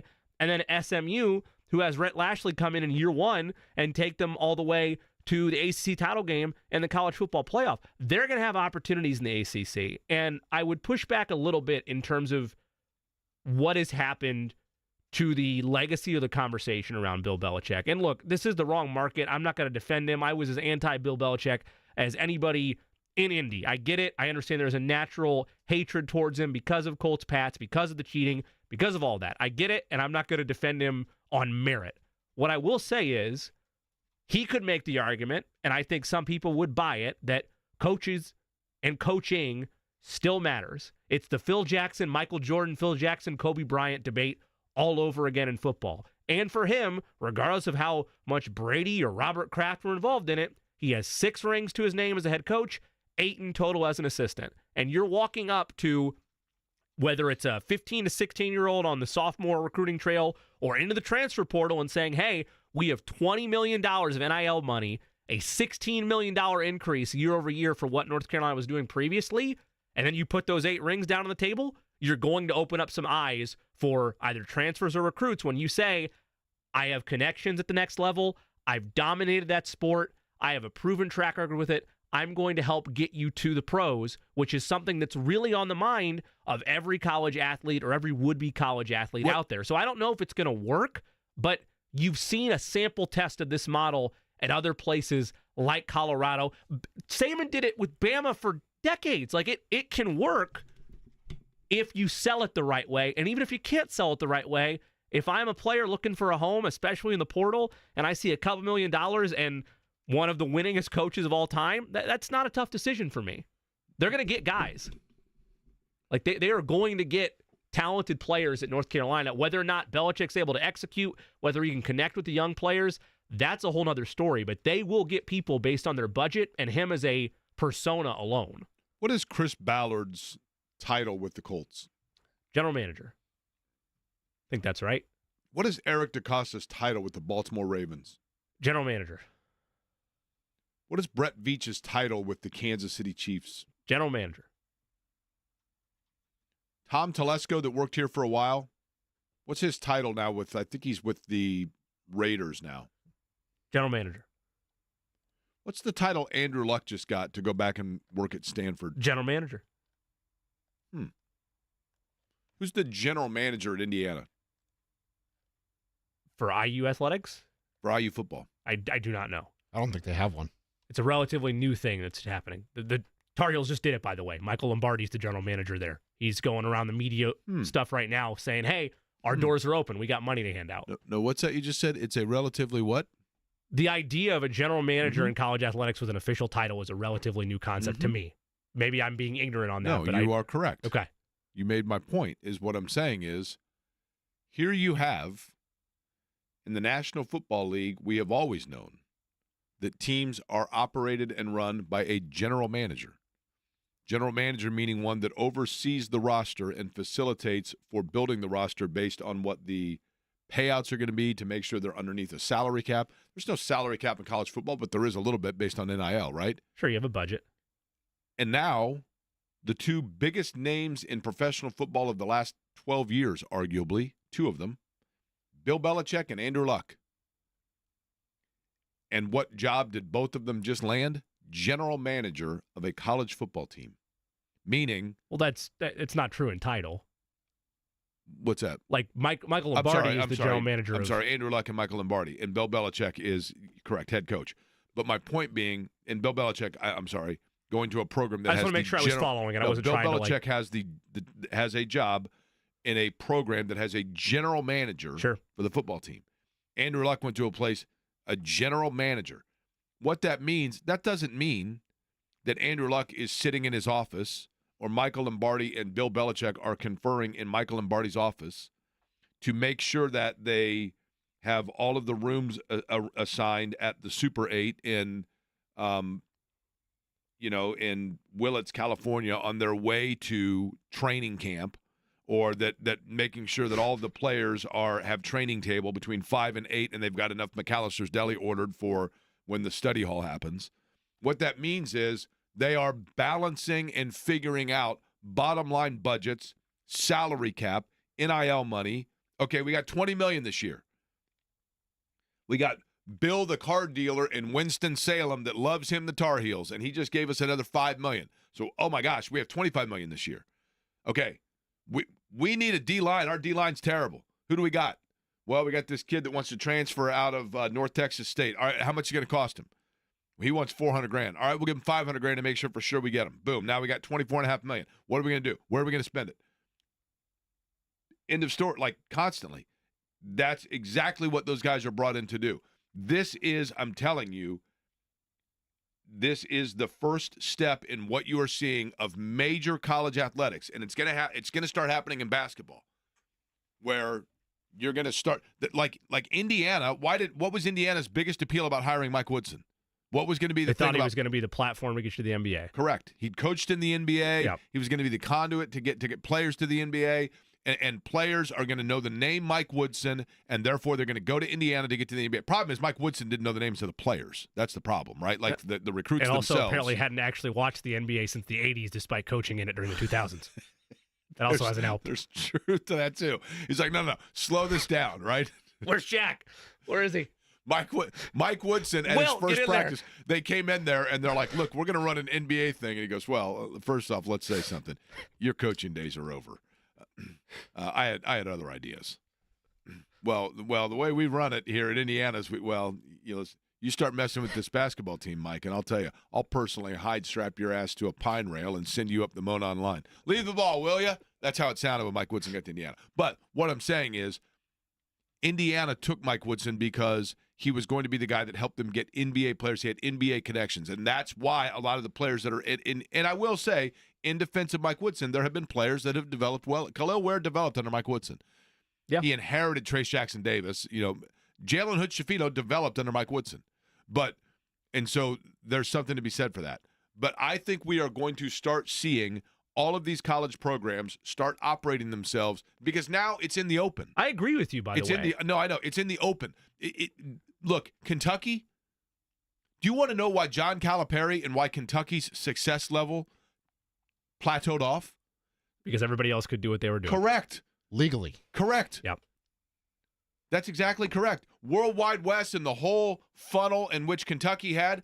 And John Calipari, I'll give John Calipari all the credit in the world in this regard. John Calipari is very underrated in his ability to get personalities to mesh together. That team he had that should have been 40-0 that got beat here by Wisconsin, that had the platoon system, and you had Trey Lyles and Karl Anthony Towns, and I mean, I can't even remember all the players that were on that particular team because you could do 2 different NBA rosters of players that are made up of nothing but Kentucky players in the NBA right now, and both of them would win 50 games because there's that many players in the NBA that came through Kentucky. And he did a remarkable job of getting guys to set their egos aside and do what needed to be done, but they fell short, and so now he's at Arkansas. But my point being that Kentucky for a long time, via the World Wide West and like LeBron Nike connection and everything else, were able to get in players and facilitate them in a way that was able to then catapult them into the NBA. And they were doing it in such a way that nobody could trace the steps, but they were ahead of everybody else playing checkers or chess when everybody was playing checkers. And then NIL happened, and boom, suddenly everybody could do it. Yeah. And so when everybody could do it, it became less the oomph factor at Kentucky, and then all of a sudden they started losing players and recruits to other schools that you're like, how in the world does BYU end up with a top 20 player? Well, I can tell you why. Right? Because you take... By the way, as a college fan, like as a fan of Indiana, I want this to be the mindset because it's happening around you. Like if they're going to say no rules, okay, then go play by the lack of rules and spend all the money and hire a general manager and do whatever it takes to still be competitive. Like if you're a fan of a team and they are like genuinely, Jake, I know that maybe this is a better question for like younger Clemson fans, but when you see what's happening as a Clemson football fan, and it's hard to fully answer this now because darn it, they made the college football playoff and good for Dabo Swinney. But when you heard his sound bites about, and he brought religion into it and name, image, and likeness is something I'm worried about, I would be scared as a Clemson booster, as a Clemson football fan, because the head of my program is not adapting with the times. The biggest thing he didn't like was the portal. Right. NIL yes. as well, but the portal is the big one. But yes, you're right. I mean, it is the wild, wild west, and get on board or go home, right? I mean, that's just simply the reality of it. Speaking of the wild, wild west, Denver's out west. So too is Brandon Krisztal. He is going to make a return visit to the program and get us up to speed on the Broncos side of things in a playoff game that is not really a playoff game, but certainly feels like one on Sunday. That conversation next.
Sports, who's become a friend of the show. He's with Guerrilla Sports out in Denver, Colorado, an affiliate correspondent for Fox Sports Radio as well. Joins us now on the Express Pro Tire and Auto Guest Line to talk about this upcoming matchup, Broncos and Colts. Brandon Krisztal joining us. Brandon, from the Indianapolis side of things, and obviously the Colts have a little more ground to make up than do the Broncos. Advantage Indy in terms of remaining schedule, advantage Broncos on what they've done with the schedule that has been blazed before them so far. The Colts see this, and the fan base does, as essentially a playoff game. Same viewpoint from the Denver side of things? I don't think so, only because they have a little more wiggle room. Last year, they were in a similar spot. They're starting out 1-5 in Sean Payton's first year, but getting to 6-5. And if you remember that Christmas Eve game with the Patriots, that after a year after the Christmas Day massacre in L.A., they got Nathaniel Hackett fired. It wasn't a Christmas Eve massacre, but they're a much better team than the Patriots, and they blow it against the Patriots on Christmas Eve. They ultimately wouldn't have gotten there because of the way the tiebreakers and enough wins from teams like Cleveland and all that, but they were still alive had they have won that Patriots game. So that's how they were living last year. And you look at both the Colts and the Dolphins, that can help your mindset because it's, basically win or go home. The math won't be on your side. For the Broncos, they've got a quick turnaround. They chose to accept the league's request to move their game next week against the Chargers from Sunday to Thursday. And I don't know if that was to reduce overthinking or because they know it's going to be a hard game anyway, even though it's going to be a Broncos home game ostensibly, because the Chargers don't really have fans, and the Broncos have had fans on the West Coast forever and are always good in Vegas and now in L.A., even in San Diego, though. But there's that on the horizon, a trip to Cincy. Who knows what they're playing for at that point? Probably not as much. And so I think they know, though, that if they take care of business Sunday against obviously a talented Colts team, that then they have even more breathing room, and the trip to L.A. matters for playoff seeding, but doesn't necessarily matter as much for your playoff opportunity. Okay, for Denver, if you look at their schedule, Brandon, coming off 3 straight wins, Atlanta, the Raiders, and the Browns. Now, nobody is going to say that that's necessarily murderer's row, but they have played well. What has been the thing that Sean Payton's group has been able to do to really find footing here at the most critical point in the year? So I think it's a couple of things. It helps that their defense, for the most part, has been really good, if not even great at times, and they're top 10 in just about every category, but they're first in league in sacks. They're second in red zone. Their third down numbers are a little misleading because it's really just a couple of games that skewed them so badly, Chargers and Ravens being at the top of the list. But they're actually pretty good on third down against the Browns. It's just that the Browns were chucking it all over the yard. But they've been really good defensively. And then Bo Nix's just maturation as quickly as it's happened has really allowed their offense to stay multifaceted and not just rely on just the run game, which we know is a rookie quarterback, young quarterback's best friend, or just be forced to pass because they're not running the ball well enough or keeping you honest. And while Bo doesn't run the way Anthony Richardson runs, he certainly runs better than I think a lot of people expected. And, those teams you listed off, it's been like that all year. They go to New Orleans. I get it was a JV team that they threw out there with Spencer Rattler on a Thursday night and all the injuries that the Saints had. At the time they went down there, but the Raiders, when they came to Denver as well, when they've played bad teams, they've taken care of business. And the recent versions of the Broncos, even including last year, I talked about that Patriots game, they would find ways to lose those games, whether it's in the Vic Fangio era or Nathaniel Hackett or last year with Sean. They're winning the games against lesser teams, and that's what's allowed them to sit as comfortably, if you want to call it that, as comfortably as they do in the playoff race. Because, they lost in Kansas City, who they had beat. Obviously, we saw the blocked field goal, but we knew that'd be a closer game than some people on paper might have thought. They got their teeth kicked in Baltimore, and it just steamrolled on them. And the Chargers took it to them, even though the score was closer by the end of the game. But the Chargers were up 20-0 in that game. And so against tougher teams, they've had their hands full. The Steelers early on, although it was Justin Fields, but they've been able to handle what's in front of them and rise to the occasion, except for the Baltimore game, I guess, and 3/4 of the Chargers game, and take lesser teams. It was exciting against the Browns, but I wasn't sitting there going, man, they're going to lose this game. I never thought they were going to lose it. And maybe it's because they played okay against the Raiders in the first half, and I turned to some people I was sitting with in the press box. I was like, if they lose this game to the Raiders, and I think they were down 10-6 at the half, I was like, if they lose this game, they're not making the playoffs. But they ended up winning by 10. And so that's kind of been the biggest thing, is that they're more comfortable in everything Sean Payton's doing. He's comfortable with his team and running things his way. And then the one thing they have is a defense, and we know that except in Baltimore, defenses travel. Brandon, where did the season turn in your mind for Bo Nix? Because there's been a lot of criticism thrown Sean Payton's way, in part because of the season Russell Wilson has been able to put together and it being perplexing that things didn't work out there. And then he gets this fresh mind to mold in the rookie in Nix, and he's putting together one of the better campaigns we've seen from a rookie quarterback. Where did things turn for him, and why is that vibe and confidence around Denver thinking that they might finally have a franchise quarterback they can work around? Well, I think, there were a couple things coming in. You knew he'd played a lot of football. It made him a little older than your typical rookie QB. And then if you talk to people around the team, not just Sean telling us how smart he was, but other football people that you would talk to and other coaches, even on the other side of the ball or personnel people, you understood that the offense wasn't going to be too much for him. What I think we needed to see from Bo, and I remember having this conversation at halftime, just happened to bump into Tiki Barber and Jason McCourty were calling the game, and we were just chatting for a minute because I think they were shut out in that first half. And like I said, I think they were down 20-0 against the Chargers. Maybe it was 20-3. I don't have it memorized. But I was like, I think Bo I asked him, I said, does it feel like he just needs to see more NFL football? Because you remember all the way back in, and I know, Jake, I'm sure you do, when Peyton Manning was a rookie, and was it the conversation with Bruce Arians, where he's saying that guy's not open. He's like, no, in the NFL, that's open. And, right. Obviously Peyton threw those 28 picks. But you just need to see it more. Not that you don't understand the concept, don't understand the play call. It was none of that, although Sean did need to – it wasn't as bad as with Russ, but he still needed to shorten up some of the lengthy wording in the play calling and all that. But just as he's played more, Bo's confidence, and when you've been a starting quarterback since you put on a football helmet for the first time in 7th grade, I asked him earlier in the year, I go, how long have you been a starting quarterback? Or when were you first? He said he started playing football in 7th grade. In 8th grade, he was the JV high school starter and the varsity backup until the middle of his 8th grade year. And then he was the varsity starter from 8th grade through every game he's ever played now, not counting these preseason games, including when he stepped on campus at Auburn.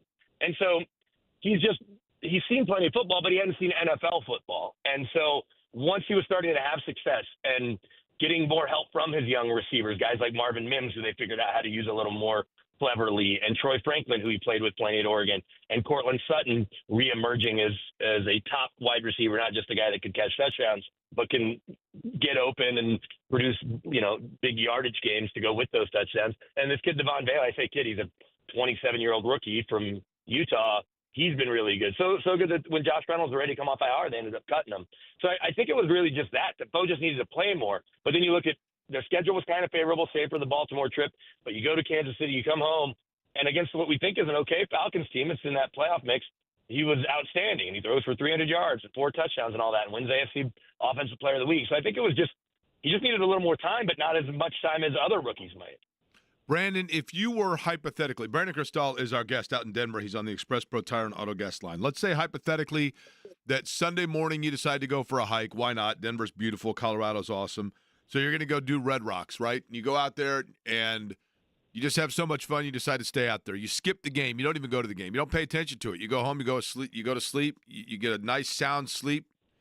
And then I call you and I go, oh my gosh, dude, can you believe the Colts won that game? And you say, Jake, man, I crashed out. I totally missed it. The second that I say to you the Colts won that game, you automatically assume that the reason they won it is because they did what? They took advantage of what area of vulnerability for Denver? They completely shut down the run game. They forced a couple of turnovers that the Broncos have been pretty good protecting the football and even better protecting the quarterback, if you will. And as Sean Payton likes to say, and I think this almost always feels like a dig at Russell Wilson, that O-line gets blamed for sacks, but a lot of times it's the quarterback's fault. And that's what makes, when you look at the Colts being 7th best in protecting, impressive, because I realize Joe Flacco was a part of, some of those stats. But Joe's not the most mobile guy, and I get he's a vet and all that, but Joe's taken some sacks in his career. And then when you got a young quarterback like Anthony Richardson, you'd figure he's just prone to being sacked more. So that's, I think, a credit to what the Colts are able to do in QB protection. But you see what Anthony Richardson's talent is. And even if his completion percentage isn't great, all it takes is a couple of plays. We saw that with Jameis Winston. Jameis giveth and taketh away, depending on how you look at it, or giveth away, taketh and giveth away. And so when you've got the talent they have, and if Jonathan Taylor were to get loose now, they've kept most running backs not named Derrick Henry in check all year long. They've been pretty good against the run, really good against the run. But it wouldn't surprise me if you were to have a big day on the ground, and Anthony Richardson would be a big part of that. They get a couple of, whether even if it's off a tip or whatever, a fumble down the field, but a couple of turnovers, and maybe there isn't an interception in there. And then Anthony Richardson, you see his best traits, and you see him use, what's one of the best arms in football, and you see his pass catchers come up with some big plays. Also, here's the thing. Riley Moss almost certainly isn't playing. And Riley Moss, I know Big Ten fans certainly saw him in Iowa. There aren't too many white corners, as we know. Him and his teammate Cooper DeJean are about it. Riley Moss has been great opposite of Pat Surtain, who's probably the best cornerback in football. And Riley Moss is dealing with a knee injury. I was told that he's not only likely still going to miss this game after missing last week against the Browns before the bye, he's going to miss that Thursday night game too, so he won't be back until they play Cincy after Christmas. So no Riley Moss means you're not going to see Levi Wallace because Jerry Jeudy torched Levi Wallace, but you will likely see a rookie in Chris Abrams-Drain, and he's a mid-round pick out of Missouri. I like to call it Missouri because I went to KU, but out of Missouri, who he went in the fifth. They had a third-round grade on him. He played the whole fourth quarter. His first official stat in the NFL was a PI in the end zone, so not great. But he, on his other 11 snaps, I think was okay. Nonetheless, if I'm the Colts and I'm Shane Steichen, I'm looking at the rookie, and I'm not going anywhere near PS2. And so it's going to be that they're able to take advantage of that matchup and maybe some vulnerabilities on the back end because Brandon Jones has been really good. Safety coming in from Miami took Justin Simmons' spot. He's been good, but he's been a little banged up. And so I think that it'll be kind of a combination of a good run game for Indy, no ground game at all for Denver, maybe a stalled passing game and a couple turnovers and some Anthony Richardson awesome plays. Brandon, we appreciate it as always, man. And I know you're getting ready to go on the air in Denver, so have a good show. And certainly if you do go jog up and down Red Rocks on Sunday, I wouldn't blame you. It's pretty cool. Nice area for sure. Yeah, it's always cool. We're going to have good weather here Sunday for the most part. It's 52 and sunny today. Perfect day to sit out on your back deck and enjoy a nice Sun King from my friends over at Sun King Brewery. Like it. All right, Brandon. I love it, man. Good talking to you. All right.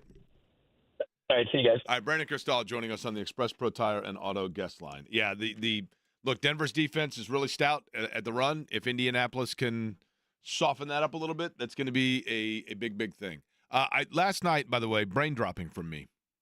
I got a question from you guys that I meant to ask earlier, but I didn't sleep well last night, and I thought of this, and then I thought, you know what, I asked somebody else, and they said, that's a really good question. Why is it not surprising? And I said, well, I'll ask the two of you guys that, and we'll do it next. By the way, Tony East going to join us also about 18 minutes from now talking Pacers.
almost like a dream when this question came to me. Okay? I've asked it before, but it's been a long time, and then last night it hit me like a Mack truck. And thank you to Brandon Krisztal, by the way, joining us from Denver to preview Colts and Broncos. Tony East about 15 minutes from now. Jimmy, do you have a pet? I do. I have 2 dogs. 2 dogs. Your dogs' names are? Judge and Riggs. Judge and Riggs, that's right. Eddie, you have, if I'm not mistaken, dog and a cat? 2 dogs and a cat, correct. And the dogs' names are? Joey and Yogi. And then the cat is? Child. Okay. If you all of a sudden in the middle of the night heard like a bump in the night and saw a flash and realized it was some sort of strange genie that had appeared in your house, and the genie told you that you had 20 minutes, 20. How nice of Robin. That's right. I thought he only stopped by here. Your animals are able to talk to you for 20 minutes. You can ask them anything, and they will answer every question to the best of their ability. I think I can gather for most people this, but I will ask you anyway. Jimmy, we'll begin with you. What is the first question you would ask them?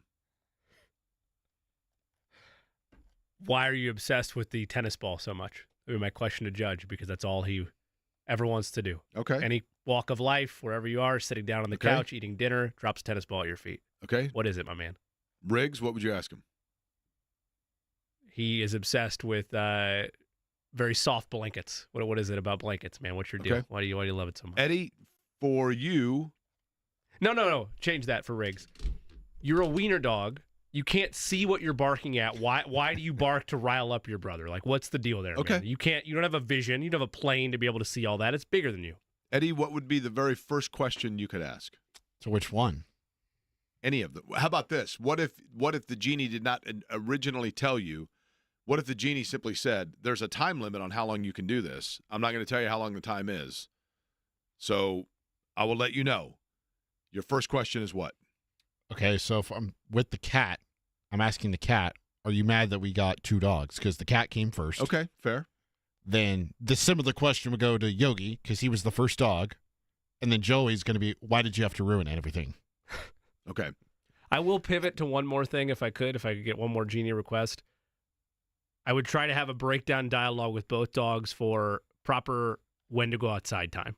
Like, once we can't talk anymore, So, how can we get a ground correct. rule for So when to go outside? This is my belief on this.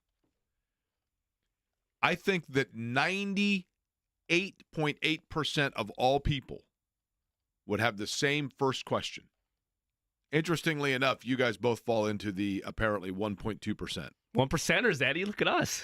My first real question would be, what do you like about me as an owner? Okay, exactly. I think most people's first question would be, are you happy? Or do you know, what I mean? Like, exactly. Like, do you know you're loved? Are you happy here? Do you have a good life, right? Like, you want to make sure that your animal, your pet is like happy, right? Then I think, Jimmy, you touched on it.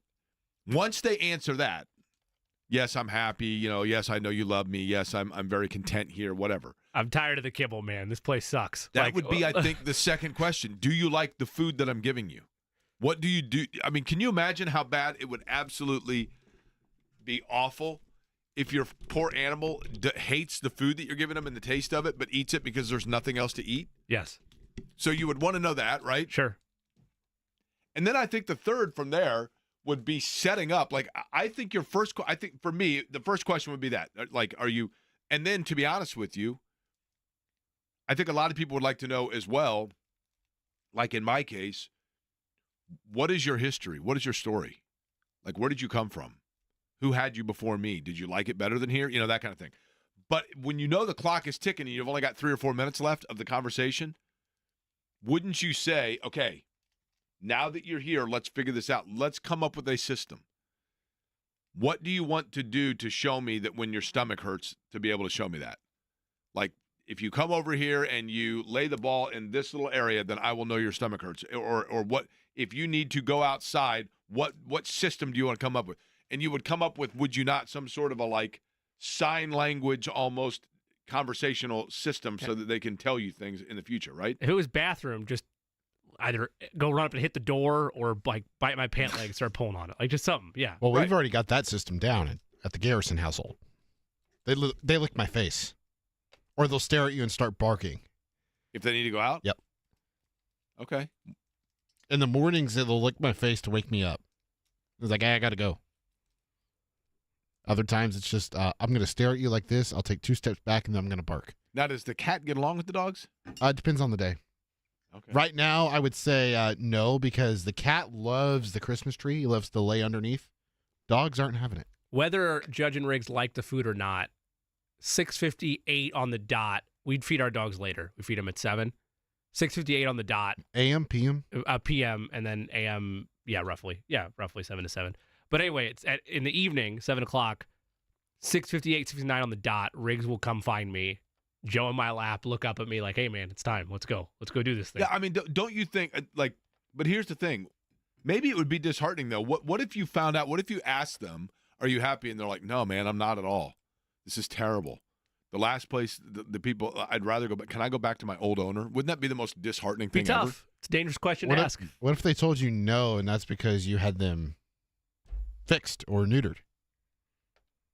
Now, I did not have them as such, but yes, valid point, right? Mm-hmm. Like, what if he just said, like, dude, think about what happened to me. How happy would you be, right? I didn't get to have my fun, and I have to watch you two. Yeah, okay. There we go. That's good. Okay, thank you, Eddie. You're welcome. I wasn't talking about me, but You have the animals in the room? no. It was the way that you brought us into the Garrison bedroom. No. Now. I hope you're happy with this. No. Wait a minute. You bring the animals into the room? No. Doesn't that feel self-conscious when the animals are there? Aren't you like, guys, seriously, like let's go, right? I mean, I'm not going to go there. Just for what it's worth, I'm just saying, right? There was more to that I was going to say, but I'm not going to say anything. Okay, fair enough. Fair enough. So at the end of the 20 minutes, though, do you think that you would actually, at the end of the 20 minutes, end up feeling better about the situation, or would you be sad about the situation? All depends on the answers. It all depends on the answers, especially that first one. That first one is, I don't like it here, and you can't figure out a solution in the 20 minutes for what to make it better. Yeah, it's tough. What if I told the genie I didn't want it because I didn't want to have that 20 minutes and then never to be able to have it again? That's tough, man, but wouldn't It's anybody like, want man, that? it was so easy when I could talk to you for 20 minutes or whatever. Wouldn't anybody Why don't you want just that, get though? Wouldn't you be, I mean, am I the only one that's like, gosh, like, if you could just talk for 20 minutes, I'd love to know answers to some things. No, I would love it, but I'm kind of with Eddie, the drawback of it being gone instantly, and like, man, that was so cool. Well, Like, okay, Judge and Riggs, you had which one first? Judge. So what if Judge, when he can talk, was like, listen, man, I was totally down for it, but then you brought in this Riggs fella, and now the baby too. Like, I've had my fill. I'm done. I don't like either of them. I would get it. I'm not going to change anything about it, but I would get it. That's a lot of change for a dog that was number one. The way that happened, though, Judge got dwarfed because Riggs came into the picture, and so he was used to being, second place now. Not for me, but it happens. Now with the baby, Judge is like, okay, I was already on the pecking order anyway. The dachshunds had the issue. Like, he's not mean to the baby. They both love the baby. The dachshund's jealous. Did the dogs theoretically get along? Oh yeah. So they're buddies. Well, they're. You know how a pack forms, and Judge is the alpha of the two of them. Like, they get along in that regard because it. Okay. Judge is the alpha. Are you sure about that? Yes, I am confidently. Judge will bully him off his food bowl sometimes, man. It's tough. Now, Jake, would you ask Boo if he appreciates your daily, I'm leaving now, goodbye? Because I got to experience that for the first time earlier this week. Did you? Yeah. We were on the phone together, and you did the signature goodbye. Okay. So then, before we get to Tony East, who I believe is a new cat owner, by the way. That is accurate. Coming up in just a couple of minutes, I'd like for people to tell me this. Am I the only person when I leave that tells the animal where I'm leaving and how long I'm going? I say I'll be back soon, or a couple of hours. Right. Like, hey. But you do say goodbye, yeah, right? Oh, yeah, absolutely. Say goodbye to every occupant of the house before I go. I say, like, okay, today's a short day or today's a longer day, and I'll be back, whatever, and, you've got everything you need. I've explicitly told, prior to Chance, I do tell him no parties. I do say that. I'm not quite that fun every time. But, like, there were times before the baby where I would tell Judge and Riggs, hey, Mommy's working today, so I'm the only one that's coming home. I'll see you at 4. Like, yeah, I've done that. Okay. Sure. You're like, not crazy. Like they know. Do you think they look at the clock and they're like, Look, wait, the it's dog. 5 Look, after. I'm gonna joke about Riggs being able to read time, but he knows when it's time to eat. Man. It is he at least has incredible. that down to a science. They definitely know that, right? Yeah. They get into that habit. For sure. But yes, I do say to him, no parties when I'm gone. Tony East is always a party when he joins the program. Pacers back in action on Friday. They'll be in Philadelphia. We'll talk about what's been taking place. And I'm going to ask Tony my question that we led off the show with where everybody thought I was wrong next.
Former colleague and buddy, I mean, he's still a buddy, but a former colleague, Brad Forrestal, has not already switched the station away if he's listening to the show. Because when we worked together at Channel 6 and he was the videographer with which I would travel out on assignment, he had a rule in the car, very specific, no smashing pumpkins. That was just his rule. Couldn't play Smashing Pumpkins. Can't say I blame him. But Eddie apparently likes him, right? I was just playing them. It's not a bad song, that one there, but I'm not a huge... That's that their and best that, one. What's that? That's their best song, probably. No, I think their best one is that Rat in a Cage. What's that called? I don't know. Despite all my rage, Oh yeah, I'm still just ready. ready. Okay, yeah. But other than that, When did that song come out, Eddie?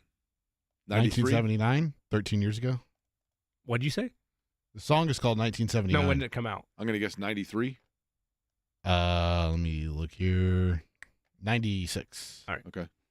98 song. And you Is went to high school sequel. when? 13. 19? No. 20? 2013, Oh, yeah. okay. All right. Make the show younger. Right. That's right, Eddie. You've been assigned with that, right? Sure. Play music from your high school era. Joining us now, and I'm sure Thrilled will be doing so on the Express Pro Tire and Auto Guest line, I'm not sure if Tony East is a fan of the Smashing Pumpkins or not. Tony, here's the best way to say this. You are? Okay, I was going to say. I am. If your fandom for the Smashing Pumpkins was an NBA franchise, meaning if you were a massive fan, it's the Boston Celtics. If you're not a fan at all, it's the Houston Rockets. The Toronto Raptors. Your level of fandom is the equivalency of what team in terms of its skill? Like right now or like all-time franchise ability? Right now. Like this is a hard one. Like the Spurs, maybe? Okay. Like kind of fun and cool every once in a while, but not a good product overall. All right, fair enough.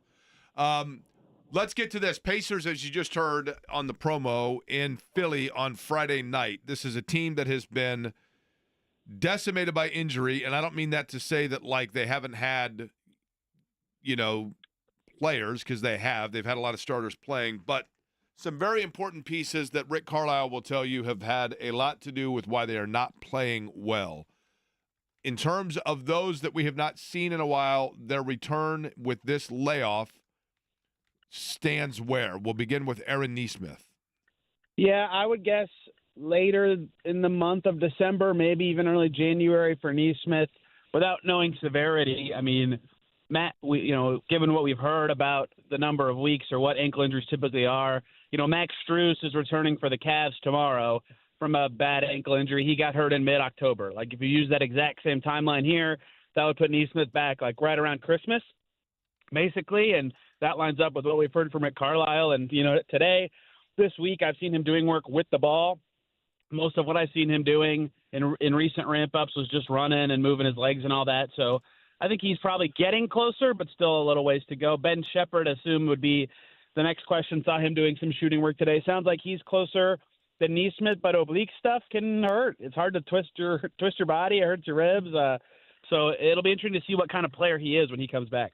Which of those two the answer is Nesmith, actually, to what I was about to say, and that is, which of the two do you think is the guy that is the most important to the different areas different things they want to do? But would you agree with the statement, Tony, that the absence of Ben Shepherd has kind of further spotlighted the importance of Ben Shepherd? 100%. And it's kind of the same with Isaiah Jackson in a way, but just I think the fact that he was kind of the last injury of all the guys who play a certain role or position, right? Nembhard, Nesmith, and Shepherd all hurt. They're all the best perimeter or wing defenders on this Pacers team.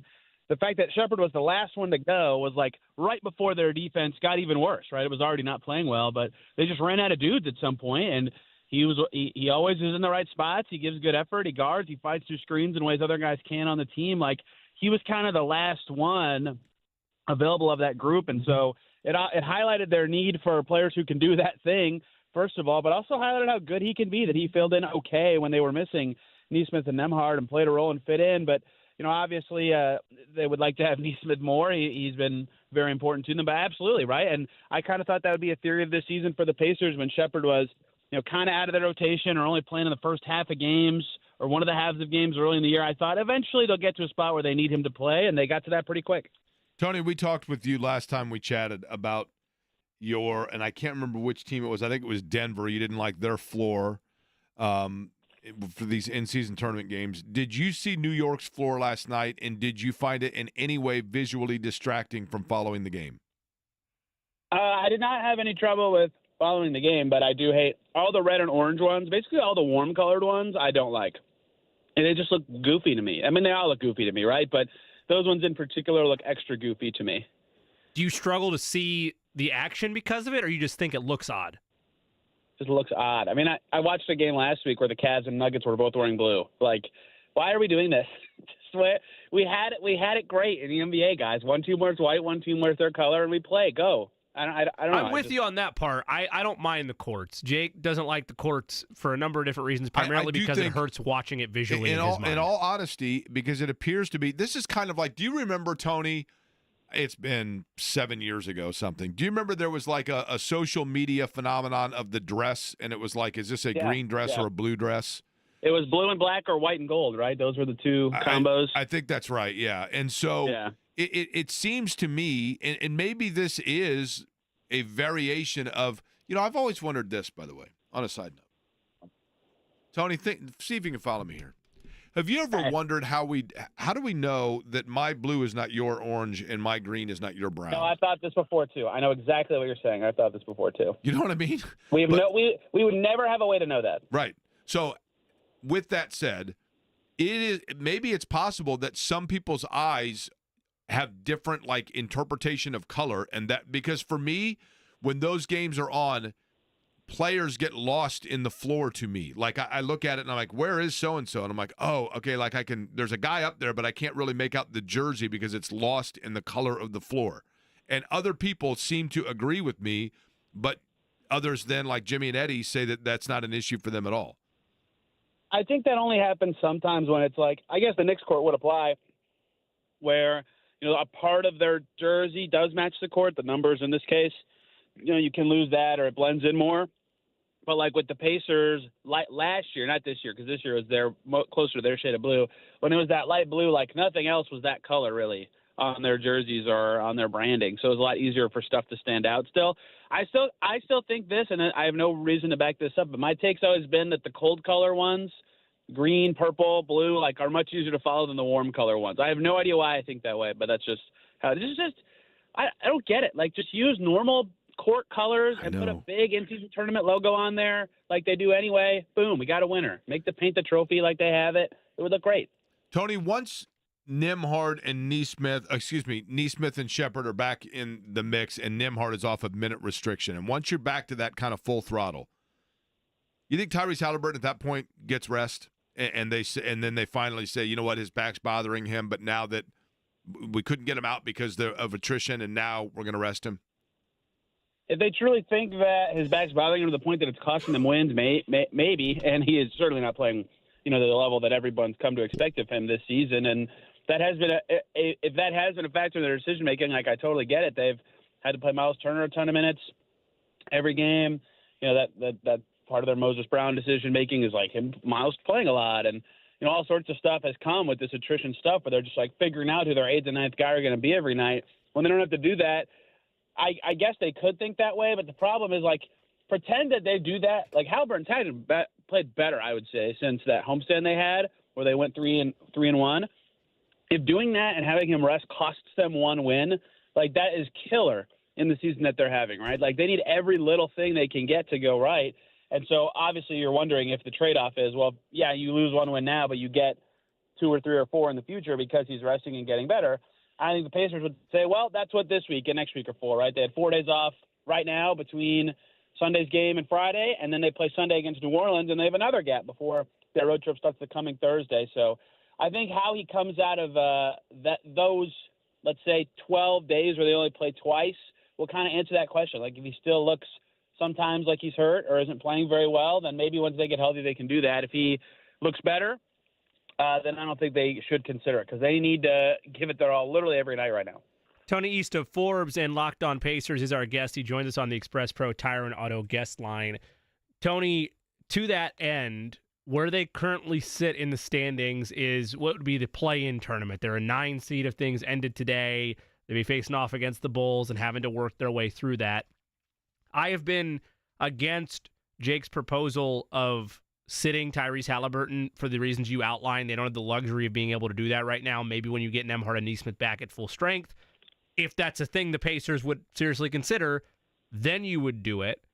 But as I look at what they're putting on the floor on a nightly basis, and I look at the separation that is starting to happen towards the 3, 4, even the 5 seed range here, is there going to reach a point of no return where the Pacers are treading enough water to where they're probably going to be a play-in team at least, like at minimum. They're not going to be far enough off a cliff, and there's not enough good teams there to bump them out of that, right? So if that becomes the mentality, is there a point where you just say, well, we're treading water enough, our 6 seed shots or hopes are shot, let's just rest him? Will they reach a point where they're just a play-in team this year?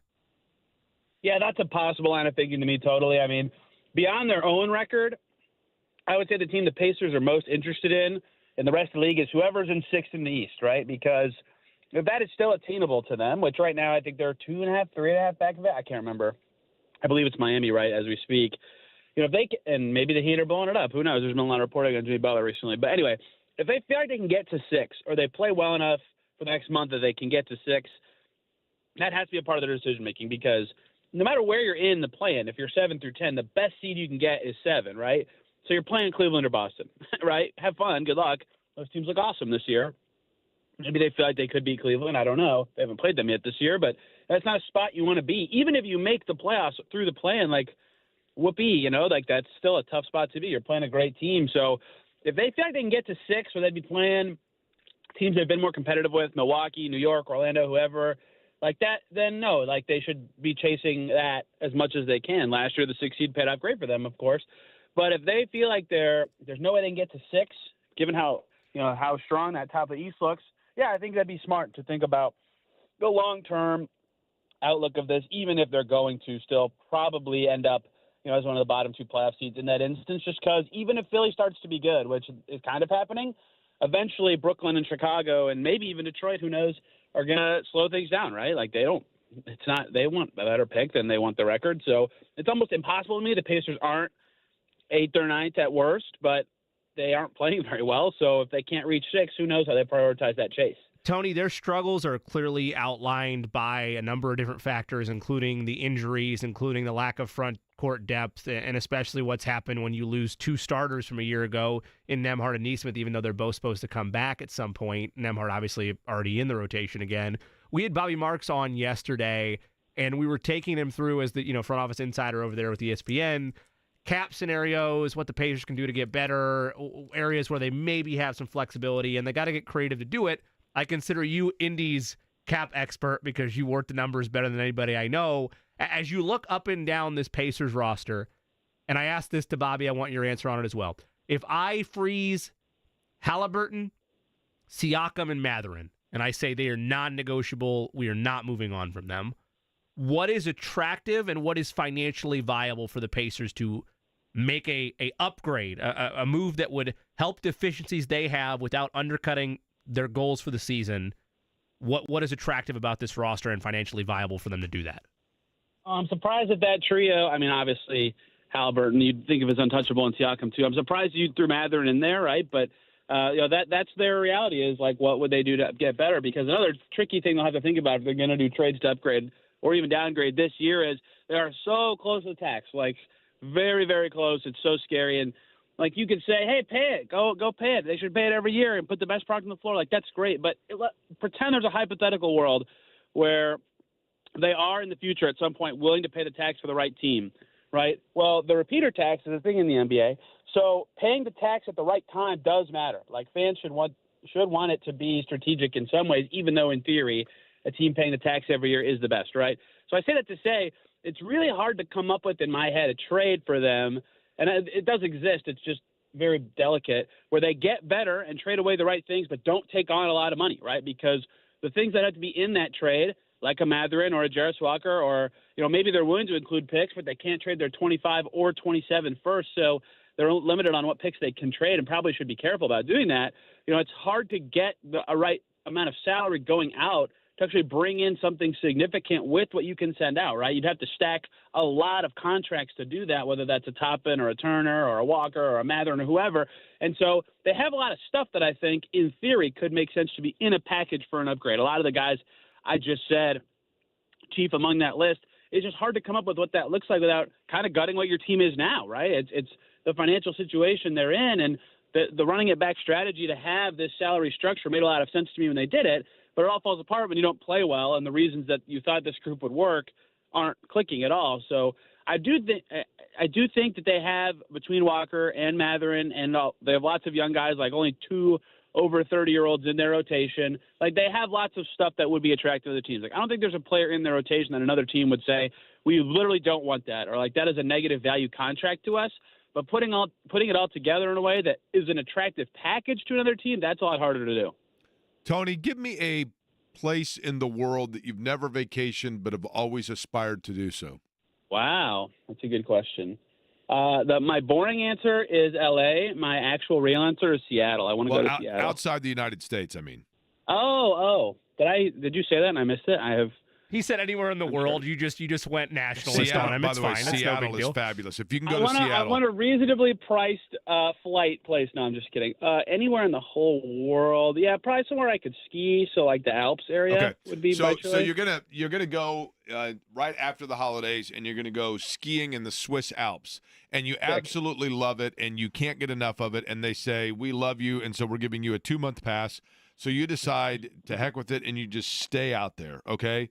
So you stay out there, you detach from the world, you pay no attention to what's going on because you're on vacation and you're on the Alps and you love everything about it, and you come back here on Valentine's Day, February the 14th, and you sit down and you look at the roster and you go, holy cow, there are 2 players for the Pacers that are no longer there because they've been traded.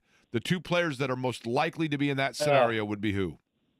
Well, okay, I'll spend the whole 2 months in Aspen wishing I was in Seattle, but the actual that's tough because like you said, like holy cow, they're not on the roster, right? Because for example, Obi Toppin is a guy that he's a good player, like he fits well with the Pacers style, but to me is probably their most like tradable piece or contract on the team, right? Just because if they make a big trade, his salary probably has to be in there. If they make a cost-cutting move, it's probably him, right? Like there's a lot of ways he's in a trade.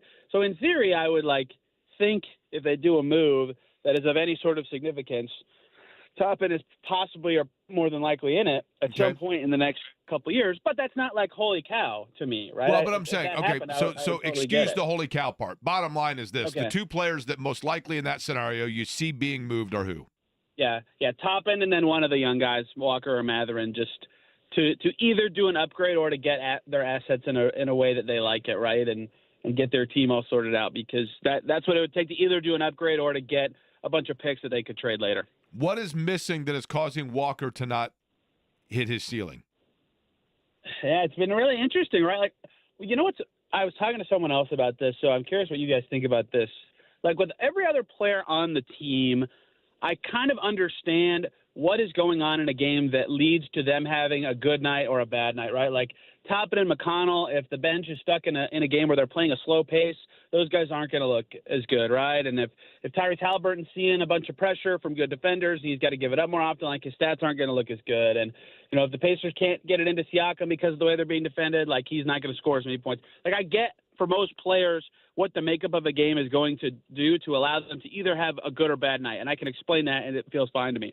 I have no idea what that is with Jarris Walker, right? I have yet to figure out, like some games I'm like, look at that. He looks great. The passing's there. He made some threes. His defense is good. And some games that doesn't happen. And I have yet to figure out what specifically it is about a game that leads to that difference. And that's why I'm kind of having trouble figuring out what, like, the next step of his progression is because he's had a lot of games this season where I'm like, look at that. He was asked to defend a good player, and it went okay. And he played with some force on the glass, and he made some threes and, like, moved the ball. And then he has some other games where his defense looks a little lackadaisical, and he throws some passes, like, 10 yards over his teammates' heads or throws it with one hand and it gets picked off. And I'm like, what happened there? Like, what was the difference that led to these kind of games happening? So, one, I'm curious if you have any theory on that. But if I actually answer your question, it'd be just like, I think when he has to think a lot, he just generally plays a lot worse, right? Because he's thinking too much and not just trying to play hard, play with force, and make the shots that come to him. Because on those games, he looks good, but he's been kind of all over the place this season at times. In the case of Jarris Walker, Tony, and I remember when we had him on, and I was almost embarrassed to raise this point, and he said, you know what, that actually does make sense because as somebody who plays basketball, like, I know what you're talking about. And what I said was, when I was a younger person playing basketball in school, when I would have to play against, like, the really good varsity players when I was 8th grade or a freshman, I knew in transition, for example, what I was supposed to do and where I wanted to go with the ball, but I was so over anxious that my brain was moving faster than my feet, or my feet were moving faster than my brain, and it never went into symmetry, and I never was just poised and comfortable. And he actually said, I know exactly what you're talking about. And I feel like he still has that young person jitter. Like, he wants to prove himself to the point that we, as badly as we want to see it, and he just hasn't let the game slow down for him yet. And I don't know when that happens, right? Yeah, I totally agree. He played 60 games, not even. And so I don't say it to, like, excuse that it hasn't happened yet, because with Ben Shepherd it took 5 games, right? Right. For him to totally settle in. Like Johnny Furphy already kind of looks like he's kind of figured that out. He looks pretty confident out there, right? So I don't know what that will take to happen with Jarris, but I agree that's probably what it's going to be. Is just there's a point where all of a sudden the speed of the game or some pattern or just something like finally clicks with him, and he looks comfortable. Like I thought it might happen. What was it? They put Orlando right, and he had 15 points and didn't miss a shot.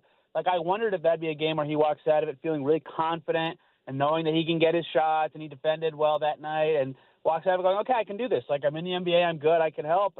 And it didn't really feel like a turning point until kind of last week when he had a couple of good games in a row again. So maybe it is this current stretch of good games that'll fuel something. But yeah, I agree. That's a really good way to put it, right? Where he's thinking a lot about making the right play or trying to make a really nice pass. Like some of his turnovers that are interesting to me is like the pass he actually threw was an awful pass, but the read he made was really good, right? Really impressive. He just didn't actually execute it. So like what kind of criticism is fair for a play like that? Do I want to be like, oh, you shouldn't have thrown that at all, or keep trying it, you'll get there and you'll be a better creator? So I think a lot of that's going to come with time, but it's got to come, right? It's only been 60 games, but it's his second season. So I think it'll be there. I think he'll look a lot better by the end of the year than he does now, but there are some games certainly where I'm like, oh, well, what's he doing? What's going on? Is Furphy getting minutes because he is earning those minutes, or because he's on a roster right now that there are minutes available and somebody's got to fill them and they've got injury?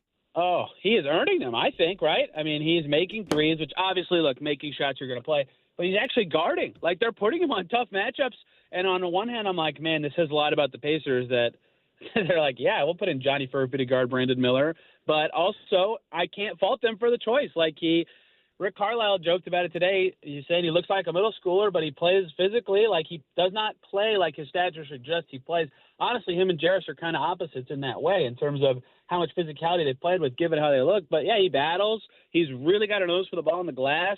Now he's actually finishing plays at a good enough clip to stay on the floor. I think that was his problem early in the season, was missing a lot of layups. He's releasing his threes too quickly. He looks just like he knows he belongs now. And I think that Brooklyn game where he started the second half because he was playing so well was a turning point, and they believe in him on defense. I think that matters a lot. So, yes, he's earned the minutes. I assume when Shepard's back, he won't play anymore, but he has certainly earned being the ninth guy now. He outplayed Quentin Jackson for long enough to get that spot. Tony, this will be a question that I bring up to you again as we get closer to the deadline, and I know you and I discussed it extensively during the offseason, but I've always been team, if you have a player on an expiring contract and you think they're going to walk, move them before you lose them for nothing. That's always been my viewpoint across sport. We know that is the case, at least in terms of being a free agent. We don't know if he's going to walk or not, but we know that's the case with Miles Turner. They cannot extend him, and I brought up to you the fact during the offseason, I would trade him if it comes down to it, if you don't think he's going to resign. Is that idea now fully dead on arrival because of what's happened to their front court this year? Yeah, I mean, it depends on maybe it is DOA. Maybe they can get a center back, right? But it's a really tricky reality that they're in because of the injuries that they have, because we've seen this several off seasons in a row for them, right? 2 ago was the year he signed his current contract, that extension, and we heard the Pacers say, like, this whole trade deadline might have looked different if he didn't sign that, right? They would have thought about moving him because he's on an expiring deal. And then last year, they were good, and good teams don't even have to trade their expiring, and they still did. They traded Buddy Hield for McDermott and picks, right? So, like, that, almost regardless of your reality as an NBA team, you have to think about the future of your expiring contract. So it might depend what their record is, right? If they're like totally sunk, like look at their schedule. It's totally possible this team is 10 games under 500 by New Year's, right? Like if they're that bad, they have to think about being sellers or moving Turner, even though it would be very painful to, he's been on the team for 10 years. It's just crazy. And they have no other centers, but maybe they can get a center back, or maybe they can clear up enough flexibility to sign one, or maybe whoever, if anybody they acquire between now and then is actually playing well enough to fill in.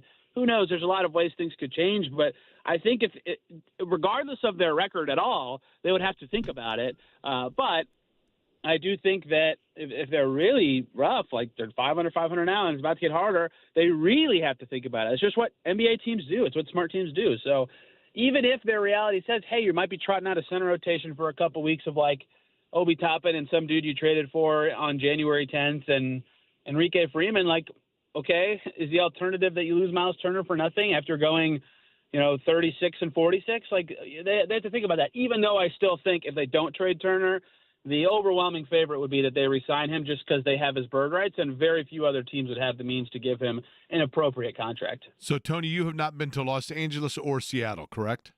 That is correct, yes. Both are absolutely beautiful.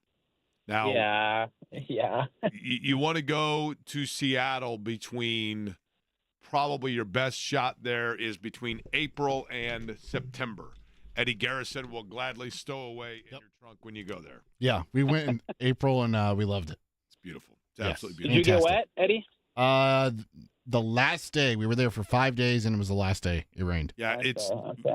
I mean, once the weather clears, I don't know if you know this or not, Tony, but largely Seattle has a problem in terms of its mist and its overcast nature because the clouds come up over the Pacific Ocean through the precipitation, but then when they hit the Cascade Mountains, they can't proceed further than that, so thus they hover over the Seattle area because it sits right between the Cascade Mountains and the Pacific Ocean. There's your lesson. Plus, Yeah, even though Jake okay. shakes his head at it every time I bring it up because I love it so much, when you're in L.A., In-N-Out. There you go. In-N-Out's overrated. Yeah, it's okay. it's delicious. It's okay. I don't travel to other cities. Yeah, to I get understand fast you don't. I food. get it, but it's not McDonald's. It's a staple on the West Coast. You can't get it anywhere else outside of Vegas, and I think weirdly Texas. I think they opened up one there. But yeah, there's not a ton of places you can Fat get it. Burger's Man. better, though. I'm telling you. Whataburger overrated in Texas, for what that's worth, Jimmy. Tony, we appreciate it, man. How's the new cat, by the way? He is a menace. That dude loves to attack my feet when I'm walking around, and we're teaching him what he can and can't bite, but he is adorable. He's So how old? he is, doing some math, about 10 weeks old. Okay.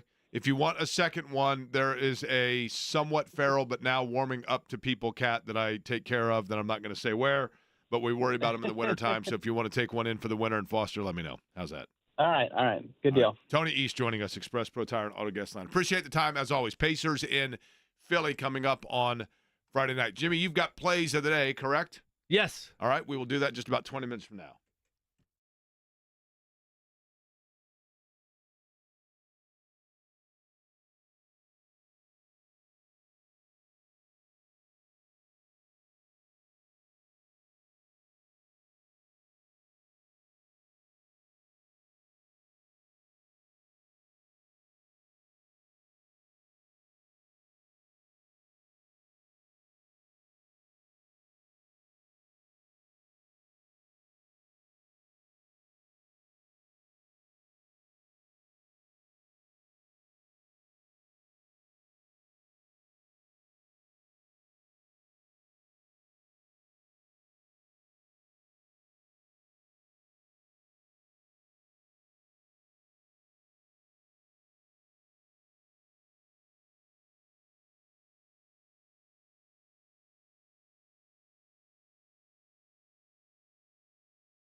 Taylor's the voice of the Colts.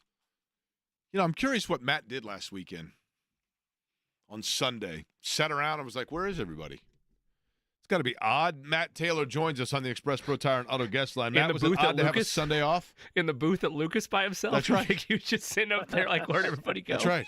What, did it feel weird?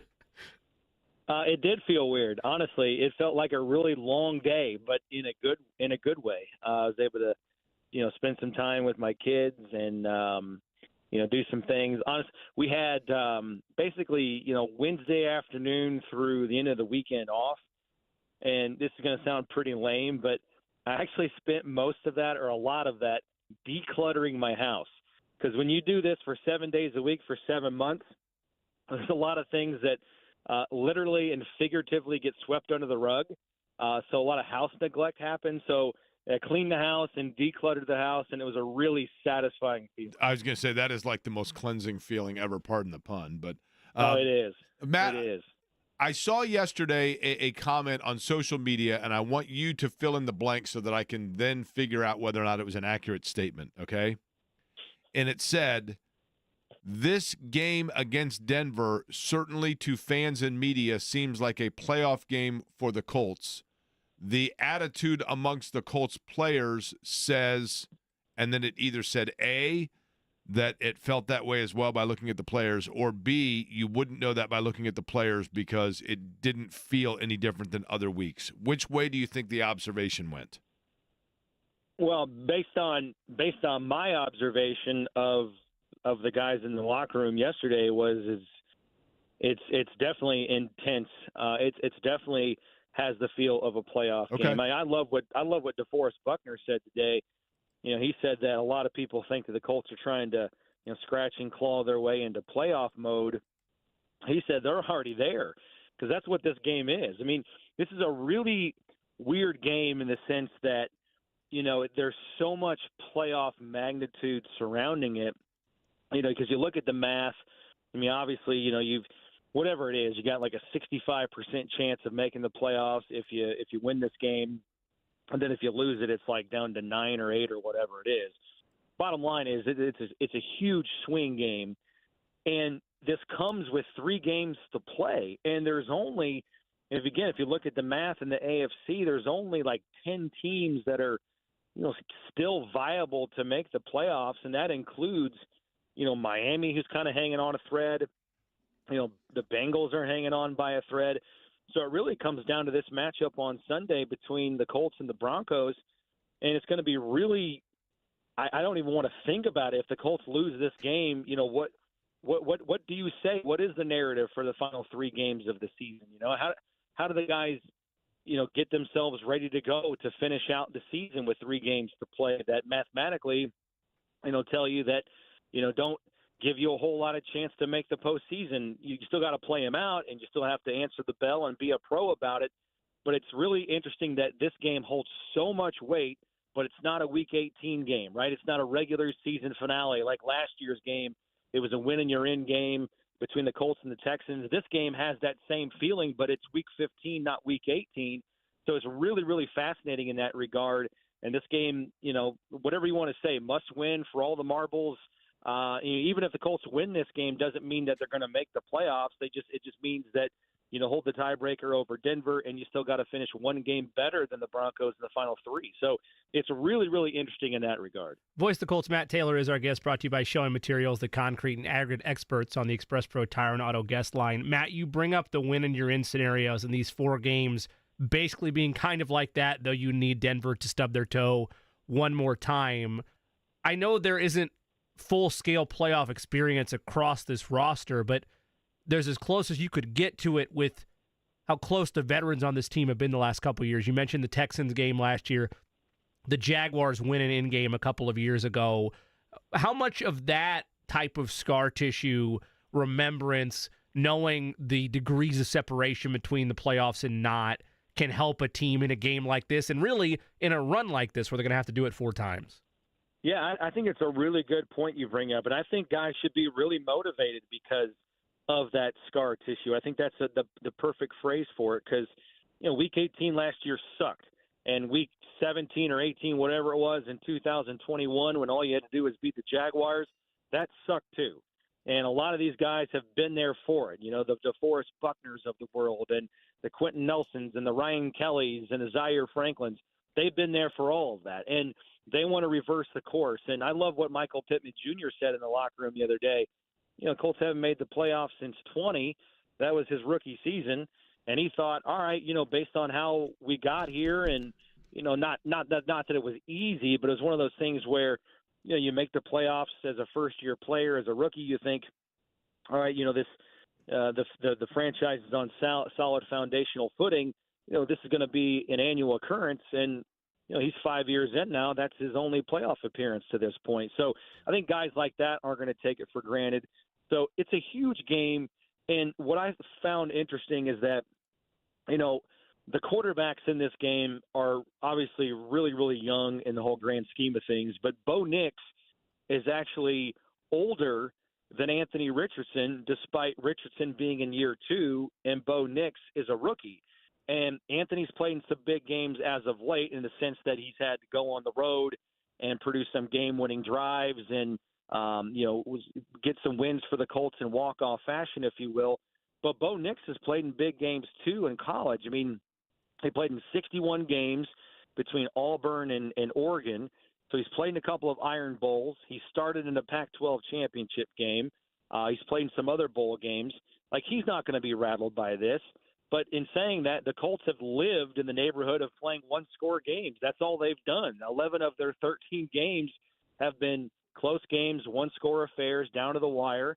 Whereas Denver hasn't played in too many one-score games. They've only played in 5 this season. So it's a big game, and I don't think either quarterback's going to be rattled, but it's going to be interesting to see which gunslinger can kind of outduel the other in terms of making crunch-time plays, you know, in the fourth quarter, which I think this game is inevitably going to come down to. I'm going to give you a couple of games, Matt. It's going to sound weird here. You ready? A couple of games on the schedule that seemingly have nothing to do with Indianapolis, and I'm going to tell people why they, as Colts fans, need to root for the AFC. And then you tell me if this makes sense. Okay. Buffalo still has to go to Detroit. And I know that you would think to yourself, well, I'm in the AFC. I want Detroit to win that game. You want Buffalo to win. And Pittsburgh has to go to Philly. And you'd say to yourself, well, I'm in the AFC. I want Philly to win that game. You want Pittsburgh to win that game.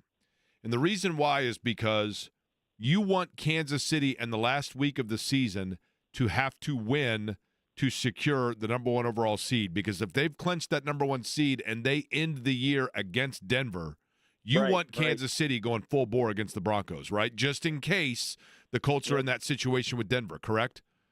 No, that's a great point. And the Colts have, I think, the easiest strength of schedule left. I know it's the easiest strength of schedule in the AFC. It might be the easiest strength of schedule left in the entire league because they only have to play, I say only, but I think they play the last 3 games are against teams that have a combined like 7 or 8 wins, whatever the number is.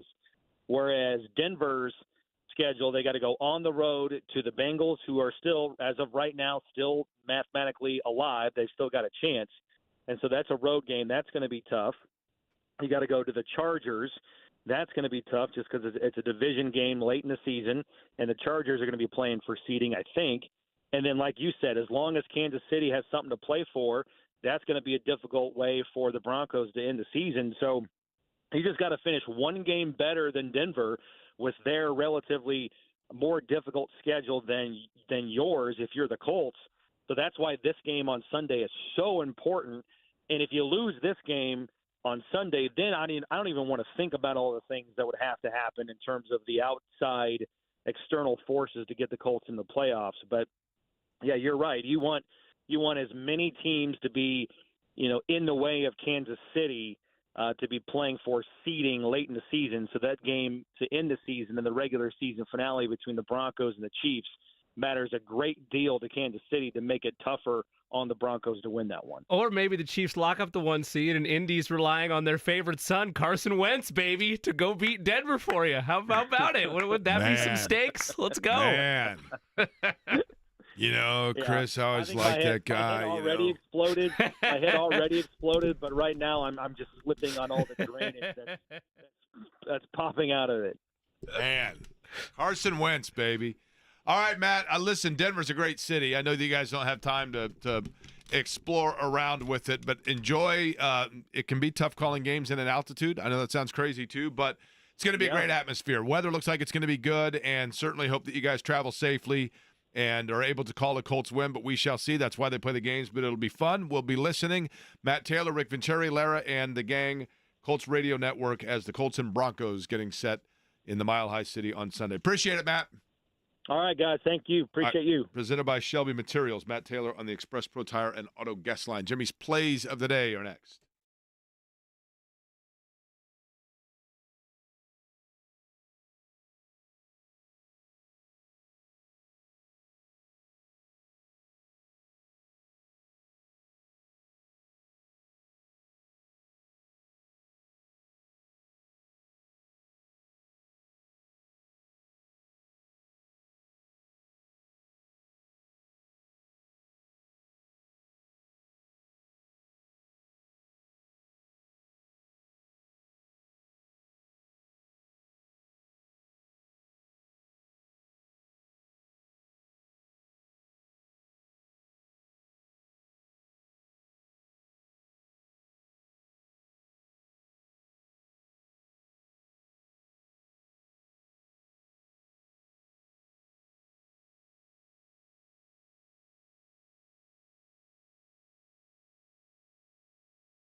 Today is shockingly unsponsored, but always popular plays of the day. Focused on just one sporting event tonight. That is Thursday Night Football between the Rams and the 49ers. Playoff implications still up for grabs there. I will take Rams running back Kyron Williams as an anytime touchdown scorer. I will also scoop the 3 points on the LA Rams. They are 3-point dogs against San Francisco tonight in Santa Clara, so I will take the Rams scooping the 3. Eddie, any plays from you? So it is a natural road game for them. It's not one of those home road games for the Rams? Correct.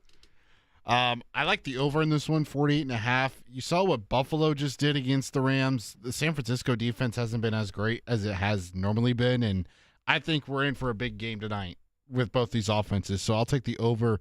And then I'm hoping and praying fantasy football playoffs start this week for me personally. Got Puka Nacua in a couple leagues, so I hope Puka Nacua has a nice night as well. I'm not betting on it. I'm just throwing that out there for some good luck, hopefully. Now, yesterday you had a bet on Juventus. Is that right? No, I had a bet on Man City. They lost 2-0. I don't want to talk about it. So you were saying that lost to Man Juventus? City. They've lost. They have no wins in 10 straight matches. This is rough waters for. So why would you bet a Manchester team City. that's losing 9 straight Because they're matches? still one of the best teams in the world, and it's not like straight losses. There's been draws in the mix, but they've not had an outright win. I have a really dumb question. Across all competition, not just Champions League. That includes Premier League as well. When is the Champions League or Premier League? When is their season complete? So, but Premier League itself, which is like the Champions League, is like if there were more leagues in the NBA. Let's say there was I don't know, an INBA, like an Italian. I know there is, but let's say there was an equal league. Well, then you would all get together and play the Champions League, which is the very best of the best. Kind of like when they took the class champions back. Thank you, Eddie. Kind of like when they had class basketball when it initially started, and they would do like 4A versus 3A, that kind of thing. That's what the Champions League is. In terms of the Premier League, that's the league that's just based in England. That goes from August to May. Champions League runs from September to June. But my point being, I know it doesn't get as cold as here, but isn't the weather over there pretty abysmal? Oh yeah, there was. I know this is insane. I mean, did they play on ice? If it gets icy? I remember when I was in London last year. Yes. I really wanted to go see a Man City match. I could not. I went and toured the stadium. That was awesome. It was great. I know you're going to Manchester next this summer. Did they say Manchester or Manchester? Is it Manchester or Manchester? I think they say it Manchester, but I'm a silly American, so I say Manchester. Their Champions League matchup was in Serbia, and there were packages that you could purchase through Man City's website. If we would have been there a little longer, and Haley wasn't basically in meetings the whole time, there was a world where I was seeing Serbia, Man City in Serbia for that match, just to say I did it. Right. Did not do that, but to your point, December in Serbia, I mean, it's not exactly Miami, right? Honestly, I realize that again. But it's not that jarring from, the snow game that the Bills had. Well, understood, but number one, you're wearing, soccer requires slightly different uniform, but what do they do if it is, I guess they play it, but and I know this situation doesn't present itself with the normalcy in that area of the world, but if they get like an ice storm, do they play on ice? I would like to think that a number of the bigger market teams or stadiums have the tech that we do here in the States, which is, like at Arrowhead, they have heating. I'm looking right here in Manchester tomorrow. It's going to be 19 degrees. It's probably about what it was when I visited. See what they did, Jake, and I have pictures of this. I can only speak to how they keep the grass fresh. They had these massive, I'm going to butcher what the term was, so I'll just call them what they were, heat lamps. Massive heat lamps all over every section of the grass. That makes sense. Because it's an open-air stadium, Right. but to keep everything fresh and ready to go, yeah, they had these massive, how you see on the highway the big, long water, irrigation systems? I get it. It was like that, but for heat. That's cool. That's what I mean. I just, I don't know if you know this or not, but over in the United Kingdom, and this is a weird thing that a lot of people don't realize, but someone turns the sun off, it's honestly. It's quite an honor. Is it my September. head? What's that? Is it my head? Yeah, that's right. Literally, you have essentially an eclipse there from September until June, right? Which is an odd thing for them to be playing. All right, so tonight's Thursday night game is Rams-Niners. And if you want to watch that game or get set for it, or for that matter, if you just simply want to have a cold beer, Diet Coke perfectly sufficient, and listen to John talk sports, he's going to be at Manly's Irish Mutt today. Is that correct, Eddie? Yeah, that is correct, Jake. John will be there until indeed. 6 o'clock. Your big plans for the night, Jimmy, involve what? Watching Thursday Night Football, hanging out with young Chance Cook, How is Haley Chance as well. doing? Chance is good, man. He's coming along strong. He can support his head up if you Does sit he him still upright. poop himself? He can. He does, Jake. Okay. Yes, he's still. Believe it or not, at 3 months, we've yet to gravitate towards potty okay. training. Has he told you to bug off yet? Not yet, but we're getting there, I'm sure. Has he broken the? Sorry to interrupt, Jake, but has he broken this long streak of staying awake when you're not home, but falling asleep as soon as you get home? He is Just 'cause you sleeping are better for that Haley. boring? He is sleeping better for Haley now, yes. Oh, okay. To answer that question. That's good. Yeah. Eddie, your plans for the evening? I will be watching Thursday Night Football. Where is to be determined. My dad is a 49ers fan, so I don't know if I'll go over there. Is he really? Yeah. He's liked them as long as I've been alive. So. Well, I mean, yeah, they were such a. I mean, in the Montana era, which I assume is when he developed his fandom, correct? I don't know if that's when he developed his fandom, but I sure do know he was a fan at least during that era. If the Rams and Niners are playing, and they go with the proper era of it, that does have potential to be the two cleanest looking uniforms in the NFL. If the Rams could go back to those blue and yellow ones where they had the horn on the side, and then San Francisco with their home white with the black and the dark red. Oh yeah. Now I think San Francisco, most people would prefer the red and the gold. Probably the red, but the gold helmet is pretty classic. Now for the Rams, they've had a number of different looks. When they were in St. Louis, they went more with the navy and true gold, but I think most people prefer the rich royal blue and the bright yellow in terms of the horn, right? Yeah. I mean, those are pretty classic looking uniforms. What about yourself? Yeah, what are you doing tonight, Jake? I am doing an engagement. I look forward to it with BOMA, which is an organization that is having, more Dr. White, but Dr. White and I are going to speak to them about the importance of mentorship and, just the role he's had in terms of mentor. What's that? You? They asked you to talk about mentorship? They asked Dr. White to, and I'm simply there to nod. And then he mentors you every day, right? I still have a little Christmas. That's not the shopping relationship there? That's my fault. I apologize. I'm sorry. That'd be more of you, Jimmy. You guys are the ones that are, gangbusters on, in general films of the day. Like, I just figured that it was the mentorship. You guys still haven't seen Shawshank, have you? No, we've not. That's your fault. That might be my holiday gift for you. We'll just have a little Shawshank party. We've only been talking about it for 2 years now, right? Yeah. At least. We'll be cracking PBRs at some point by the time we have or Shawshank party. Or Diet Coke. The mythical PBR party. Yeah. Someday we'll put together the PBR party. That I can assure you. I do have a burning question, Jake. Okay. So I am off tomorrow. Okay. The great Corbin Lingenfelter will be filling in for me. Okay. Will I be missed? Are you going to miss me knowing that you have to wait 3 whole days until my presence is back in the studio? If you were to do the Magic 8 Ball, which you guys don't remember, but I'm shaking the Magic 8 Ball. What? I'm I shaking remember the it. Magic 8 Okay, Ball. hold on. I looked it over, and then it says... We both do, by the way. Hold on. It's coming in. Outlook not good. Okay. All right. Hold on. Playing the same game. So Thoughts unclear. Somehow we'll manage to get by, Eddie. What do you have planned for the big day tomorrow? Oh, you've got to go back down. You left your wallet at Buc-ee's, right? No, I didn't leave my wallet. Thankfully, I want to give a shout out to my good buddy Tyler Swindle and his dad James. Price Point Comfort. They are coming over to the house tomorrow. We are replacing our furnace. Oh, nice. Yeah, the place where they won't swindle you, right? Okay, John is up next. He is at Manly's Irish Mutt. He will be there until 6. Your chance to go out, have a cold one. Diet Coke's perfectly sufficient. And we will talk to you tomorrow. Apparently, all of us but Eddie at noon on Query & Company. Thanks for listening.